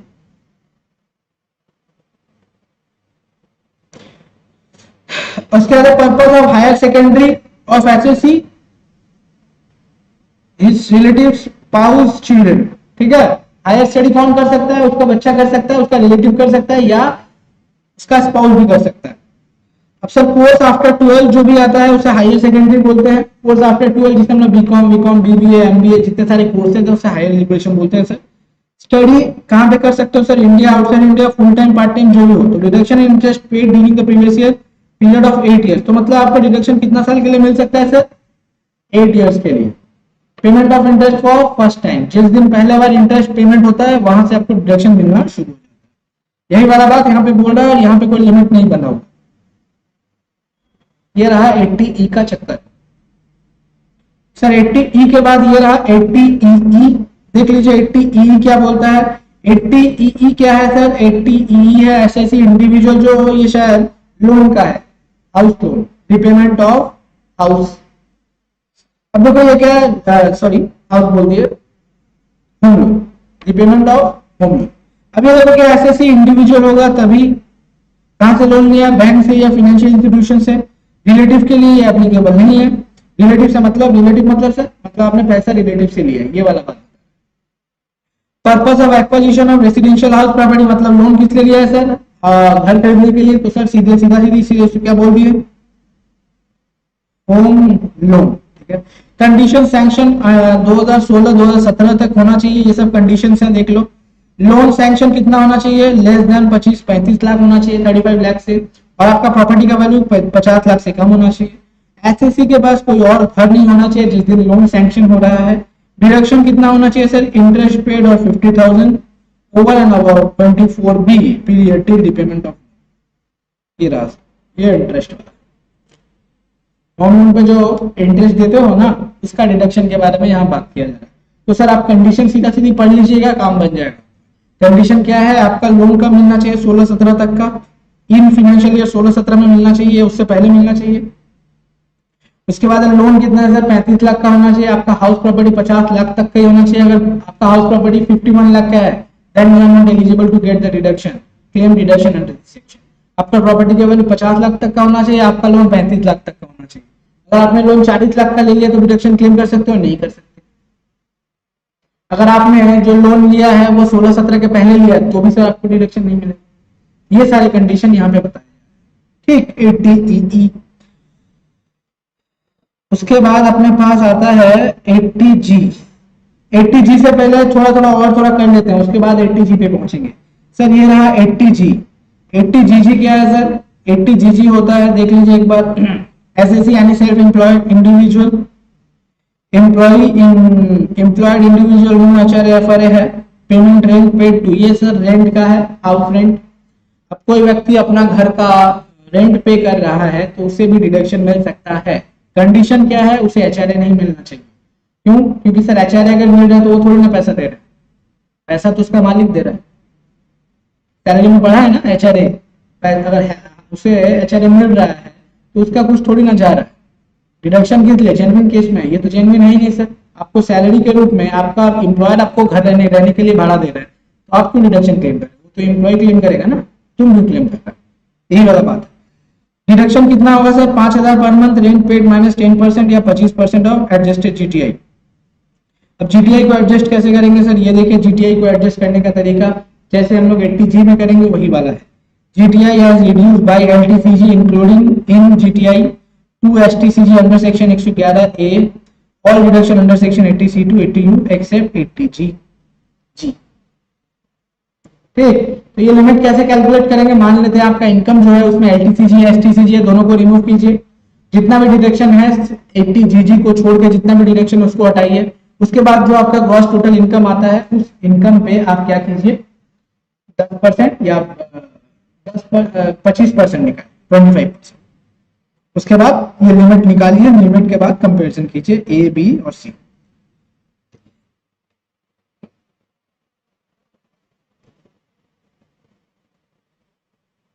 ओके, ये रहा सर आपका 80 जीसी का बात। उसके बाद है सर 80 जीजीबी है donation to the political party. ये क्या बोलता है sir, for a company donation made, अगर 80 जीजीबी है तो किस लिए है, अगर कोई कंपनी पॉलिटिकल पार्टी को डोनेशन देता है तो वो डिडक्शन क्लेम कर सकता है अंडर सेक्शन 80 जीजीबी, लेकिन कंडीशन ये है कि जो डोनेशन पे होगा वो कैश में नहीं होगा। अप टू 2000 आप कैश में पे कर सकते हो, लेकिन मोर देन 2000 अगर पे करते हो then it must be the payment must be made in a cheque account payee ही, चेक अकाउंट पे ड्राफ्ट या ऑनलाइन, अदरवाइज जितना सारा अपना एरिया आ चुका है अभी जैसे यूपीआई है, ये सारे के सारे बैंक के थ्रू होना चाहिए, बस यही वाला बात है। उसके बाद सर अपने पास 80G का सेक्शन आता है सर, ये रहा सर 80G। ये सर सेक्शन जो 80G वाला है ना, ये सबसे बड़ा सेक्शन है। आप लोगों ने ये पढ़ा था सेक्शन 80G क्लास में। अब देखिए सर 80G का जो सेक्शन है ना वो थोड़ा बड़ा है, थोड़ा कॉम्प्लिकेटेड है। जब आप लोग इसे करने जाओगे ना तो दिमाग थोड़ा कांपने लगता है, तो इसीलिए मैंने इसको थोड़ा तोड़ फोड़ के रखा। देखो 80G को, ये जो 80G का जो सेक्शन है आप लोग का ये रहा, इसको मैंने थोड़ा पार्टीशन करके रखा। देखो क्या क्या किया है। सबसे पहले सर 80G का जो सेक्शन है इसमें आप लोग को दो टाइप का डिडक्शन मिलता है, एक मिलता है विथ लिमिट, एक होता है विदाउट लिमिट। क्या होता है, एक मिलता है विथ लिमिट, एक होता है without limit. Sir with limit पहले बात कर लेते हैं। विथ लिमिट में सर हम लोगों ने 7 केसेस पढ़े थे। कितना केसेस पढ़ा था, 7 केसेस पढ़े। सर वो 7 केसेस क्या क्या था, देख लो यहाँ पे लिखा हुआ है बगल में। 7 केसेस में विथ लिमिट में आपके पास दो टाइप का डिडक्शन होता था, एक 100% डिडक्शन मिलता था और एक 50% डिडक्शन मिलता था। सर विथ लिमिट एक बार पढ़ लो, उसके बाद बताता हूँ।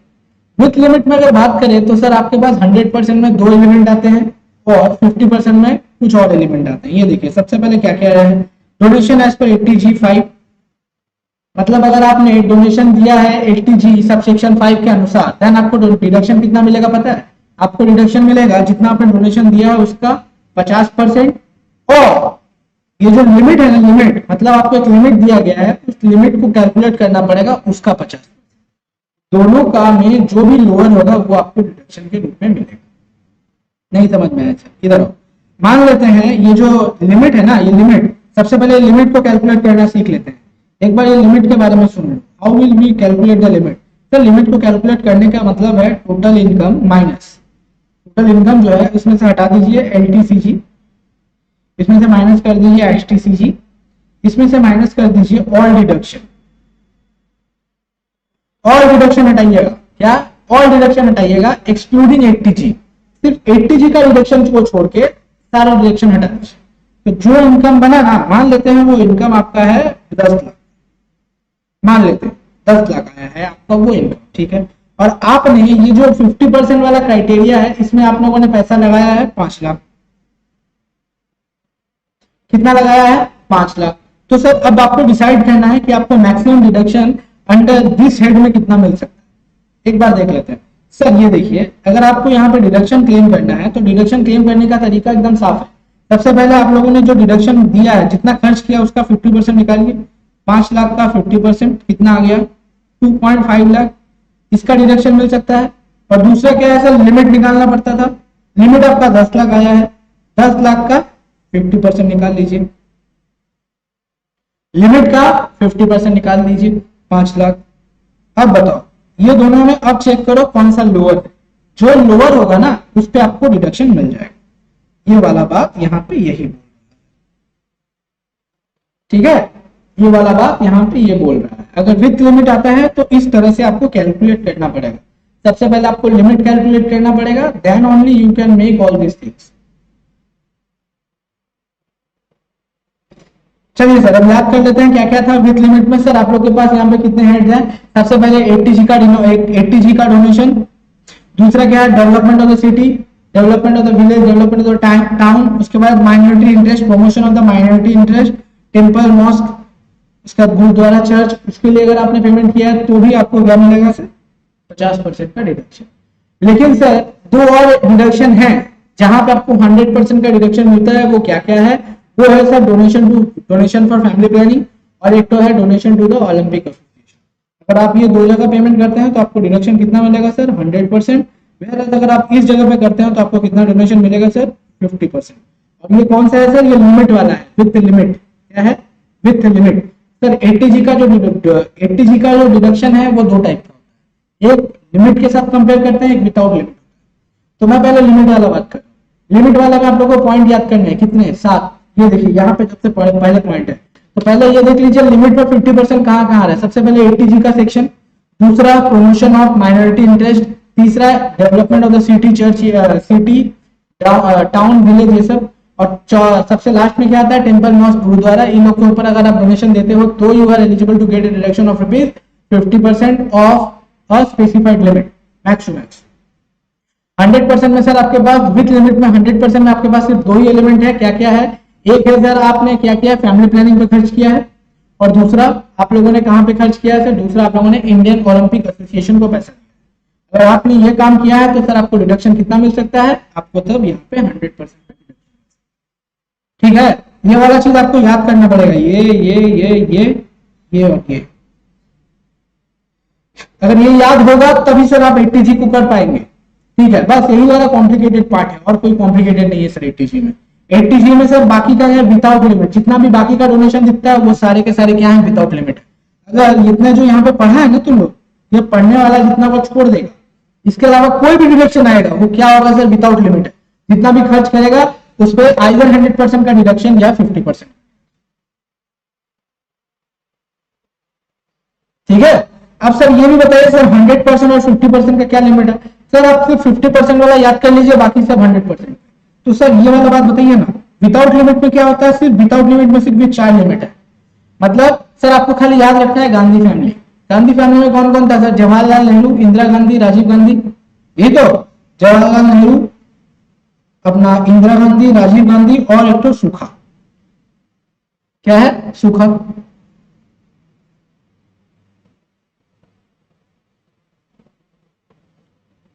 समझ में आ गया? क्या क्या बोले सर? 50%। जब भी इन लोग का नाम आ जाए तो डिडक्शन कितना मिलेगा? जितना आपने खर्च किया उसका 50%। जवाहरलाल नेहरू जब भी नाम आ गया 50%, इंदिरा गांधी का नाम आ गया 50%, राजीव गांधी का नाम आ गया 50%, ब्रॉड आ गया 50%। लेकिन इसके अलावा कुछ भी आया तो सर 100%। ये रहा सर आपका लिमिट, देख लीजिए 80G। सर याद क्या क्या करना है? याद आपको करना है सिर्फ ये और ये 3 पॉइंट। तो उस 3 में भी आपको याद हो गया होगा 50% विदाउट लिमिट में क्या क्या आता है? गांधी फैमिली, सूखा, यही तो, जवाहर का बच्चा, इंदिरा, राजीव, सूखा, यही तो, जवाहर का बच्चा, इंदिरा, राजीव, सूखा। जवाहर का बच्चा कौन कौन है? इंदिरा गांधी है, राजीव गांधी है, 3 हो गया, और एक ब्रॉड, सूखा का मतलब ब्रॉड। तो ये चारों कहां पे चले जाएंगे सर? 50% वाले लिमिट पे चले जाएंगे, वो विदाउट लिमिट है, वो भी विदाउट लिमिट। मतलब जितना आपने खर्च किया, मानो यहाँ पर अगर आप लोगों ने जवाहरलाल नेहरू मेमोरियल फंड में आपने 10 लाख रुपया दिया है तो सर आपको रिडक्शन कितना मिलेगा? सीधा सीधी 50%। कोई लिमिट नहीं देखा जाएगा, सीधा सीधी 5 लाख का डिडक्शन। लेकिन वही वाला खर्चा आप अगर यहाँ पे करते तो क्या करना पड़ता है सर आपको?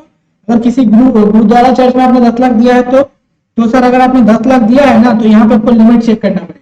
सबसे पहले आपका ग्रॉस टोटल इनकम कैलकुलेट किया जाएगा, उसका 50% निकाला जाएगा, और इसका भी 50% निकाला जाएगा।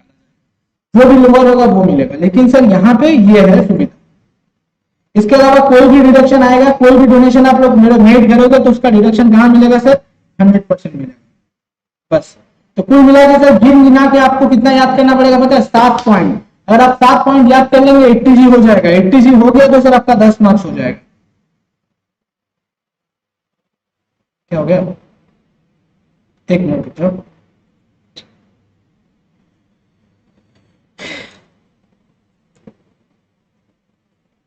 क्या हो गया सर?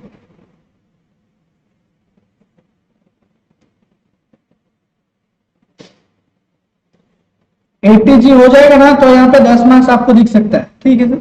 इसके अलावा कौन कौन है? अब जो भी सेक्शन है वो बड़े छोटे छोटे हैं। सबसे पहले उसमें 80TTA है, 80TTB है। 80TTA क्या बोलता है सर? 80TTA बोलता है कि सेविंग बैंक डिपॉजिट पे अगर आपको इंटरेस्ट मिलता है, तो अगर आपको 10,000 तक का कोई भी इंटरेस्ट मिलता है ना, तो उस पर आपको क्या मिल जाएगा? डिडक्शन मिल जाएगा। 10,000 तक का अगर आपको कोई भी इंटरेस्ट मिलता है सेविंग डिपॉजिट पे, that income will be eligible to deduction under section 80TTA। Okay, whereas 80TTB क्या बोलता है सर?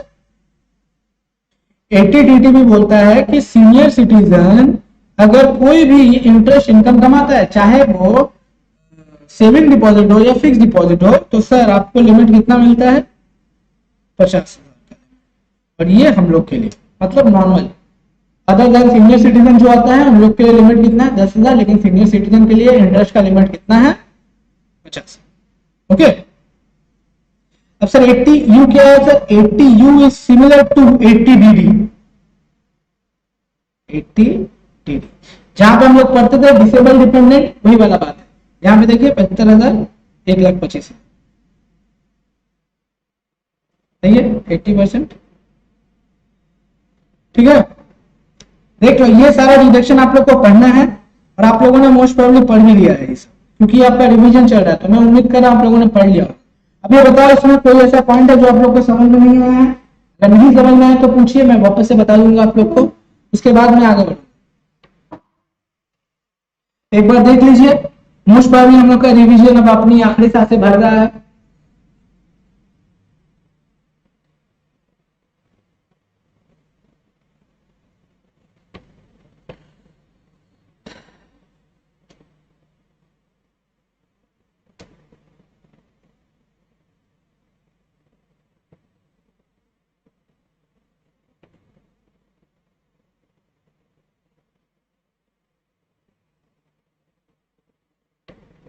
आगे बढ़े फिर।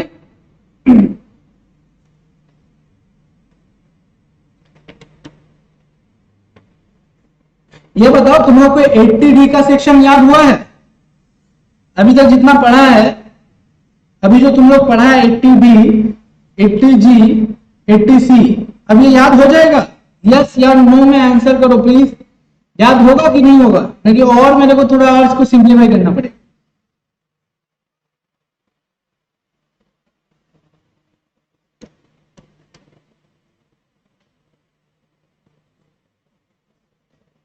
देख लो एक बार, 80D, 80G, 80C, ये सर 10 मार्क्स के लिए कोई भी एक आ सकता है, इसीलिए बोल रहा हूं उसको अच्छे से याद करना। 80G तो याद हो गया होगा, 80G में आप लोगों को ये याद कर ले, ये चार्ट ही याद कर लेना, आपका काम बन जाएगा। 80G में और कोई दिमाग लगाने की आवश्यकता नहीं पड़ेगी आपको।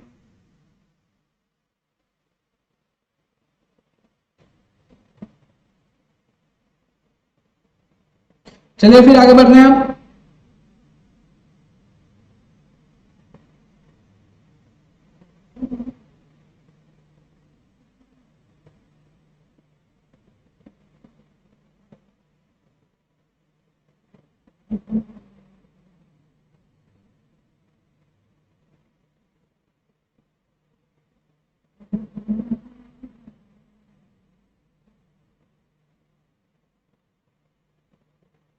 एक बार ये सम नंबर 5 जरूर कर लेना, सम नंबर 5। ओके, ये सम नंबर 5 जरूर करना। यहां पे एक चीज और है 80C में, वो मैं बता देता हूं, सुन लो।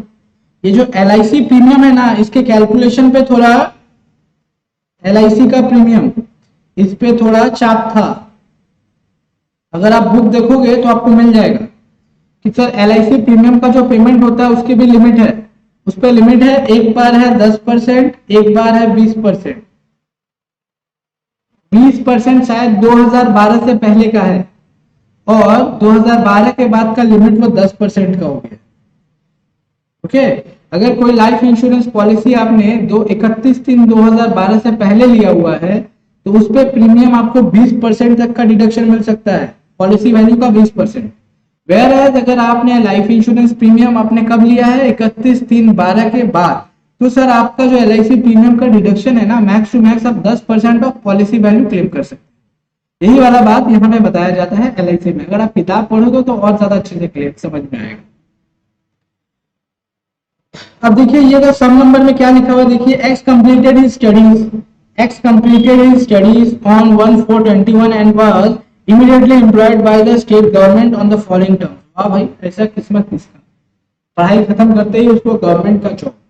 अब देखो बेसिक सैलरी 20,000 पर मंथ है, डीए 5,000 मिल रहा है और बोनस 50,000 मिल रहा है। तो sir by seeing all this element you can calculate the salary income. Income under the head salary कितना होगा सर, ये 20,000 इंटू 12 कर देंगे, 5,000 इंटू 12 कर देंगे, कितना आ गया 25,000 इंटू 12,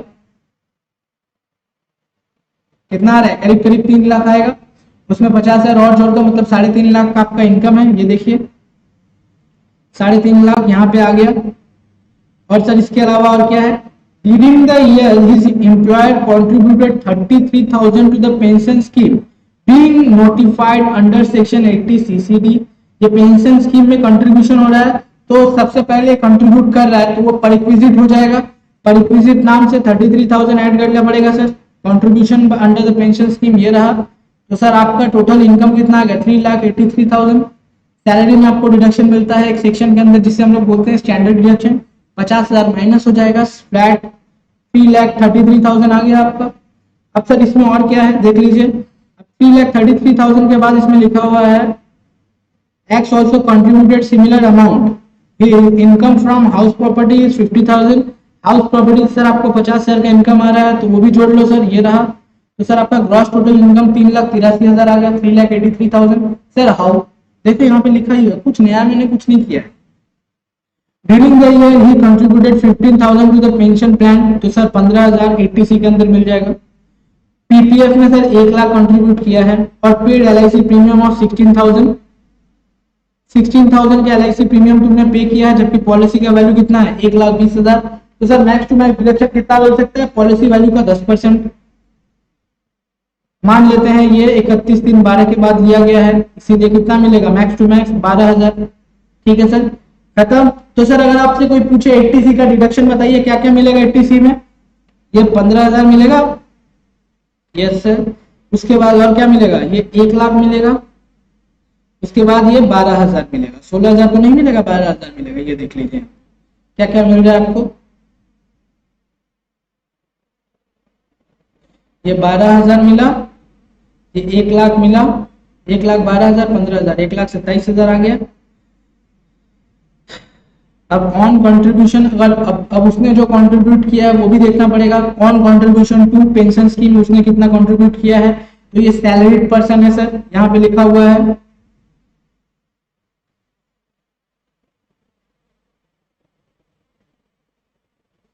ये देखिए कंट्रीब्यूशन देखिए क्या है, on contribution being lower of amount contributed 33,000 और 10% ऑफ सैलरी। सैलरी आप लोग को पता ही था क्या था 3 लाख, जोड़ जाड़ के ये देखिए 10% 30,000 आ गया आपका। ये टोटल आता है 1,57,000, लेकिन आप मैक्सिमम डिडक्शन कितना क्लेम कर सकते हो 80 सीसी के अनुसार 1,50,000, और उसके बाद माइनस कर लो जाएगा।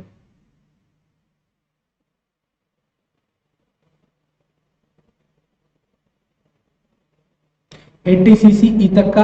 अब सर 80 सीसी डी का लिमिट अलग है, 80 सीसी डी भी 1 अलग है, 80 सीसी डी 2 अलग है।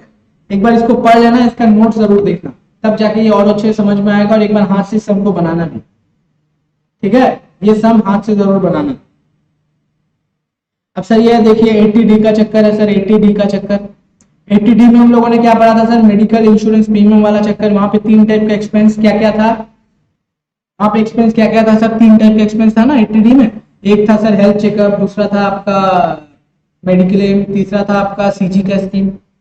अब देखिए यहाँ पे क्या बोल रहा है, मिस्टर रहीम 55 ईयर्स ओल्ड है। मिस्टर रहीम अगर 55 ईयर्स ओल्ड है तो उसका मैक्स टू मैक्स लिमिट कितना मिल सकता है फैमिली में 25,000। अब देखो यहाँ क्या बोलता है, मेडिकल इंश्योरेंस प्रीमियम 10,000 दिया है, ठीक है। पहले वो अपने लिए लिमिट निकालेगा, उसका लिमिट क्या है, फैमिली का लिमिट 25,000 होता है। तो सर अपने लिए 10,000, इसके लिए 10,000 और चिल्ड्रन के लिए 5,000, तो मोटा मोटी 25,000 का लिमिट इसने फुलफिल कर लिया, हो गया ना। इसका 25,000 का जो बाउंड्री था उसने फुलफिल कर लिया, अपना अलाउंस मिल गया 25,000 का डिडक्शन। अब देखो पेरेंट्स का क्या चक्कर है। अब पेरेंट्स को मेडिकल इंश्योरेंस प्रीमियम दिया है पेरेंट्स का 9,000 और मेडिकल इंश्योरेंस प्रीमियम देखो ये दोनों कितना है 7682। तो सर आपका लिमिट यहाँ पे कितना मिलेगा 50,000 का। ये देखिए कितना है 39 48,000। ठीक है। और सर प्रिवेंटिव हेल्थ चेकअप आपका कितना है 6,000। सर मैक्सिमम कितना मिल सकता है 5,000। यस और नो, प्रिवेंटिव हेल्थ चेकअप में मैक्सिमम डिडक्शन कितना मिल सकता है 5,000, लेकिन यहाँ पे खर्च है 6,000। तो सर यहाँ 5,000 ऐड करें, एक बार रुकिए, एक बार देख लेते हैं क्या हो सकता है। यहाँ पे कहां से चला गया, 5,000 यहाँ पे ऐड कर लेते हैं, तो सर कितना हो रहा है 53,000, यही तो। लेकिन सर आपको मैक्सिमम डिडक्शन कितना मिल सकता है ये बताओ, 50,000, क्योंकि जो पेरेंट्स है उनका एज सीनियर, वो सीनियर सिटीजन है, इसीलिए मैक्सिमम आपको डिडक्शन 50,000 मिलेगा। तो सर कुल मिला के आपको डिडक्शन कितना मिल रहा है 50,000 पेरेंट्स के लिए, 25,000 अपने लिए, कितना हो गया 75,000। सर ये क्या होगा, medical expenditure incurred for father. देखो medical expenditure, sir medical expenditure का कोई बात बोला गया था नहीं। मेडिकल एक्सपेंडिचर जो था वो स्पेसिफाइड डिजीज के केस में 80 DDB में अलाउड था, और 80D में आप लोग को लिमिट बता दिया गया कौन कौन सा खर्चा आप कर सकते हो। तो यहाँ पे तो स्पेसिफाइड नहीं बोला है, प्रिवेंटिव हेल्थ चेकअप है। तो सर ये वाला क्या होगा, इसका डिडक्शन मिलेगा नहीं, इसका डिडक्शन नहीं मिलेगा। वाई सर, रीजन क्या है, क्योंकि ना ही ये सर प्रिवेंटिव हेल्थ चेकअप है, ना ही ये सीजी का स्कीम के अंदर है, ना ही ये मेडिक्लेम का, इसीलिए इसका डिडक्शन 80D में नहीं मिल सकता।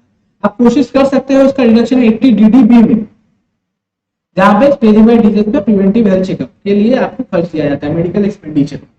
तो ठीक है सर, आपको यहाँ पे टोटलिटी पे अगर आपने सम देखा होगा तो आपको डिडक्शन मैक्स टू मैक्स कितना मिलना चाहिए 75,000। ये देख लीजिए यहाँ पे कितना आ रहा है, देखिए सर आ गया 75,000। यही कैलकुलेशन है। सबसे पहले इन्होंने अपने लिए निकाला 10-10 5, इसके बाद अपने पेरेंट्स के लिए निकाला 9 39 48, और यहाँ पे 2,000।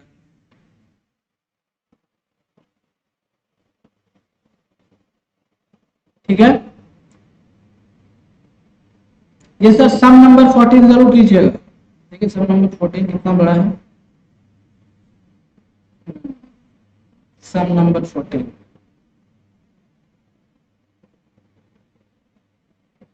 ये देखिए सम नंबर 37 एक बार कर लेते हैं।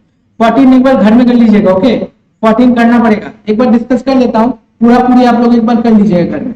सर 14 में क्या क्या है, सबसे पहले इनकम तो निकालना आता ही होगा, PGBP, long term capital gain income, medical insurance premium on life, 80D में मिलेगा आपको deduction. Donation to national foundation for common health harmony, कहाँ जाएगा सर पता नहीं, 100%, नहीं पता तो 100%।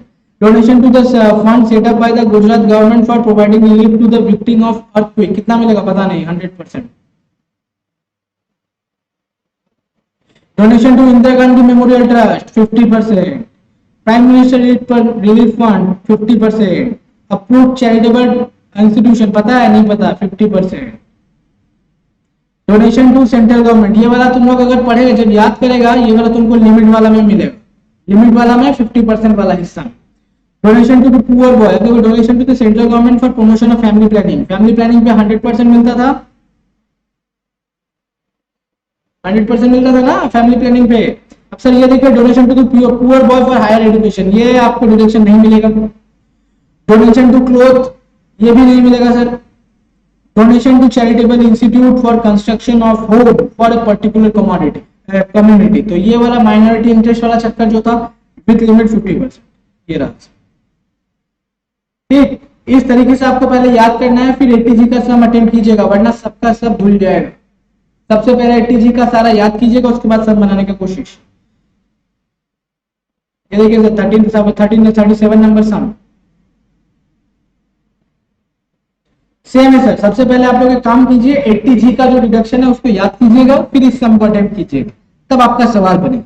इसी के साथ सर हम लोग का रिवीजन जो है ना यहीं पे खत्म होता है। सर आप लोग को रिवीजन कैसे करना है, तो सर मैं बार बार बोल रहा हूँ, वापस से बता रहा हूँ, रिवीजन जब करिएगा आप लोग तो किस तरीके से रिवीजन करिएगा, बार बार बता रहा हूँ, सुन लीजिए। सबसे पहला काम आप लोगों को करना क्या है, सबसे पहला काम आप लोगों को सैलरी और एचपी खत्म करना है।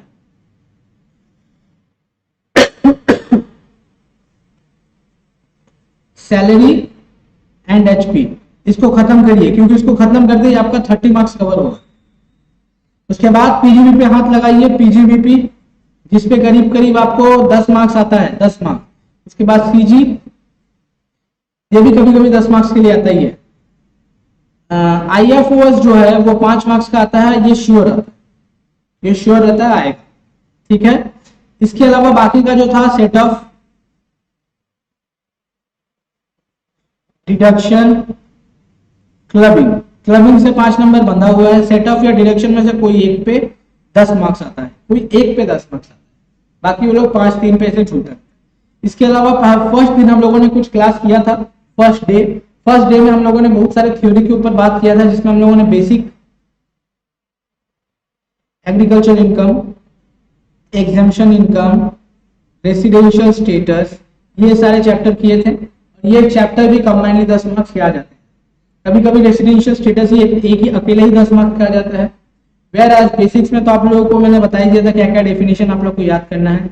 एग्रीकल्चर में आप लोग को याद करना है एग्रीकल्चर इनकम का मतलब क्या है। एग्जाम्पशन में कोई भी 5 या 6 पॉइंट आपको याद करना था, जो मैंने बता दिया था कैसे याद करना है। अगर कोई बच्चा भी ये वीडियो देख रहा है, अगर उसे कुछ समझ नहीं आ रहा है, तो प्लीज आप जाके एक बार डिस्क्रिप्शन बॉक्स को चेक कीजिए, वहां पे आपके पास 3 वीडियो का लिंक लिखा हुआ है। आप जाके उसे देखिए पहले, 1, 2 और 3, उसके बाद डे 4 पे आइएगा। ओके, यहां से अगर आप बीच से देखेंगे तो आपको कुछ नहीं समझ में आएगा। ठीक है, अगर किसी का कोई क्वेरी है तो भेजो, नहीं तो आज का क्लास हम यहीं पे समाप्त करते हैं।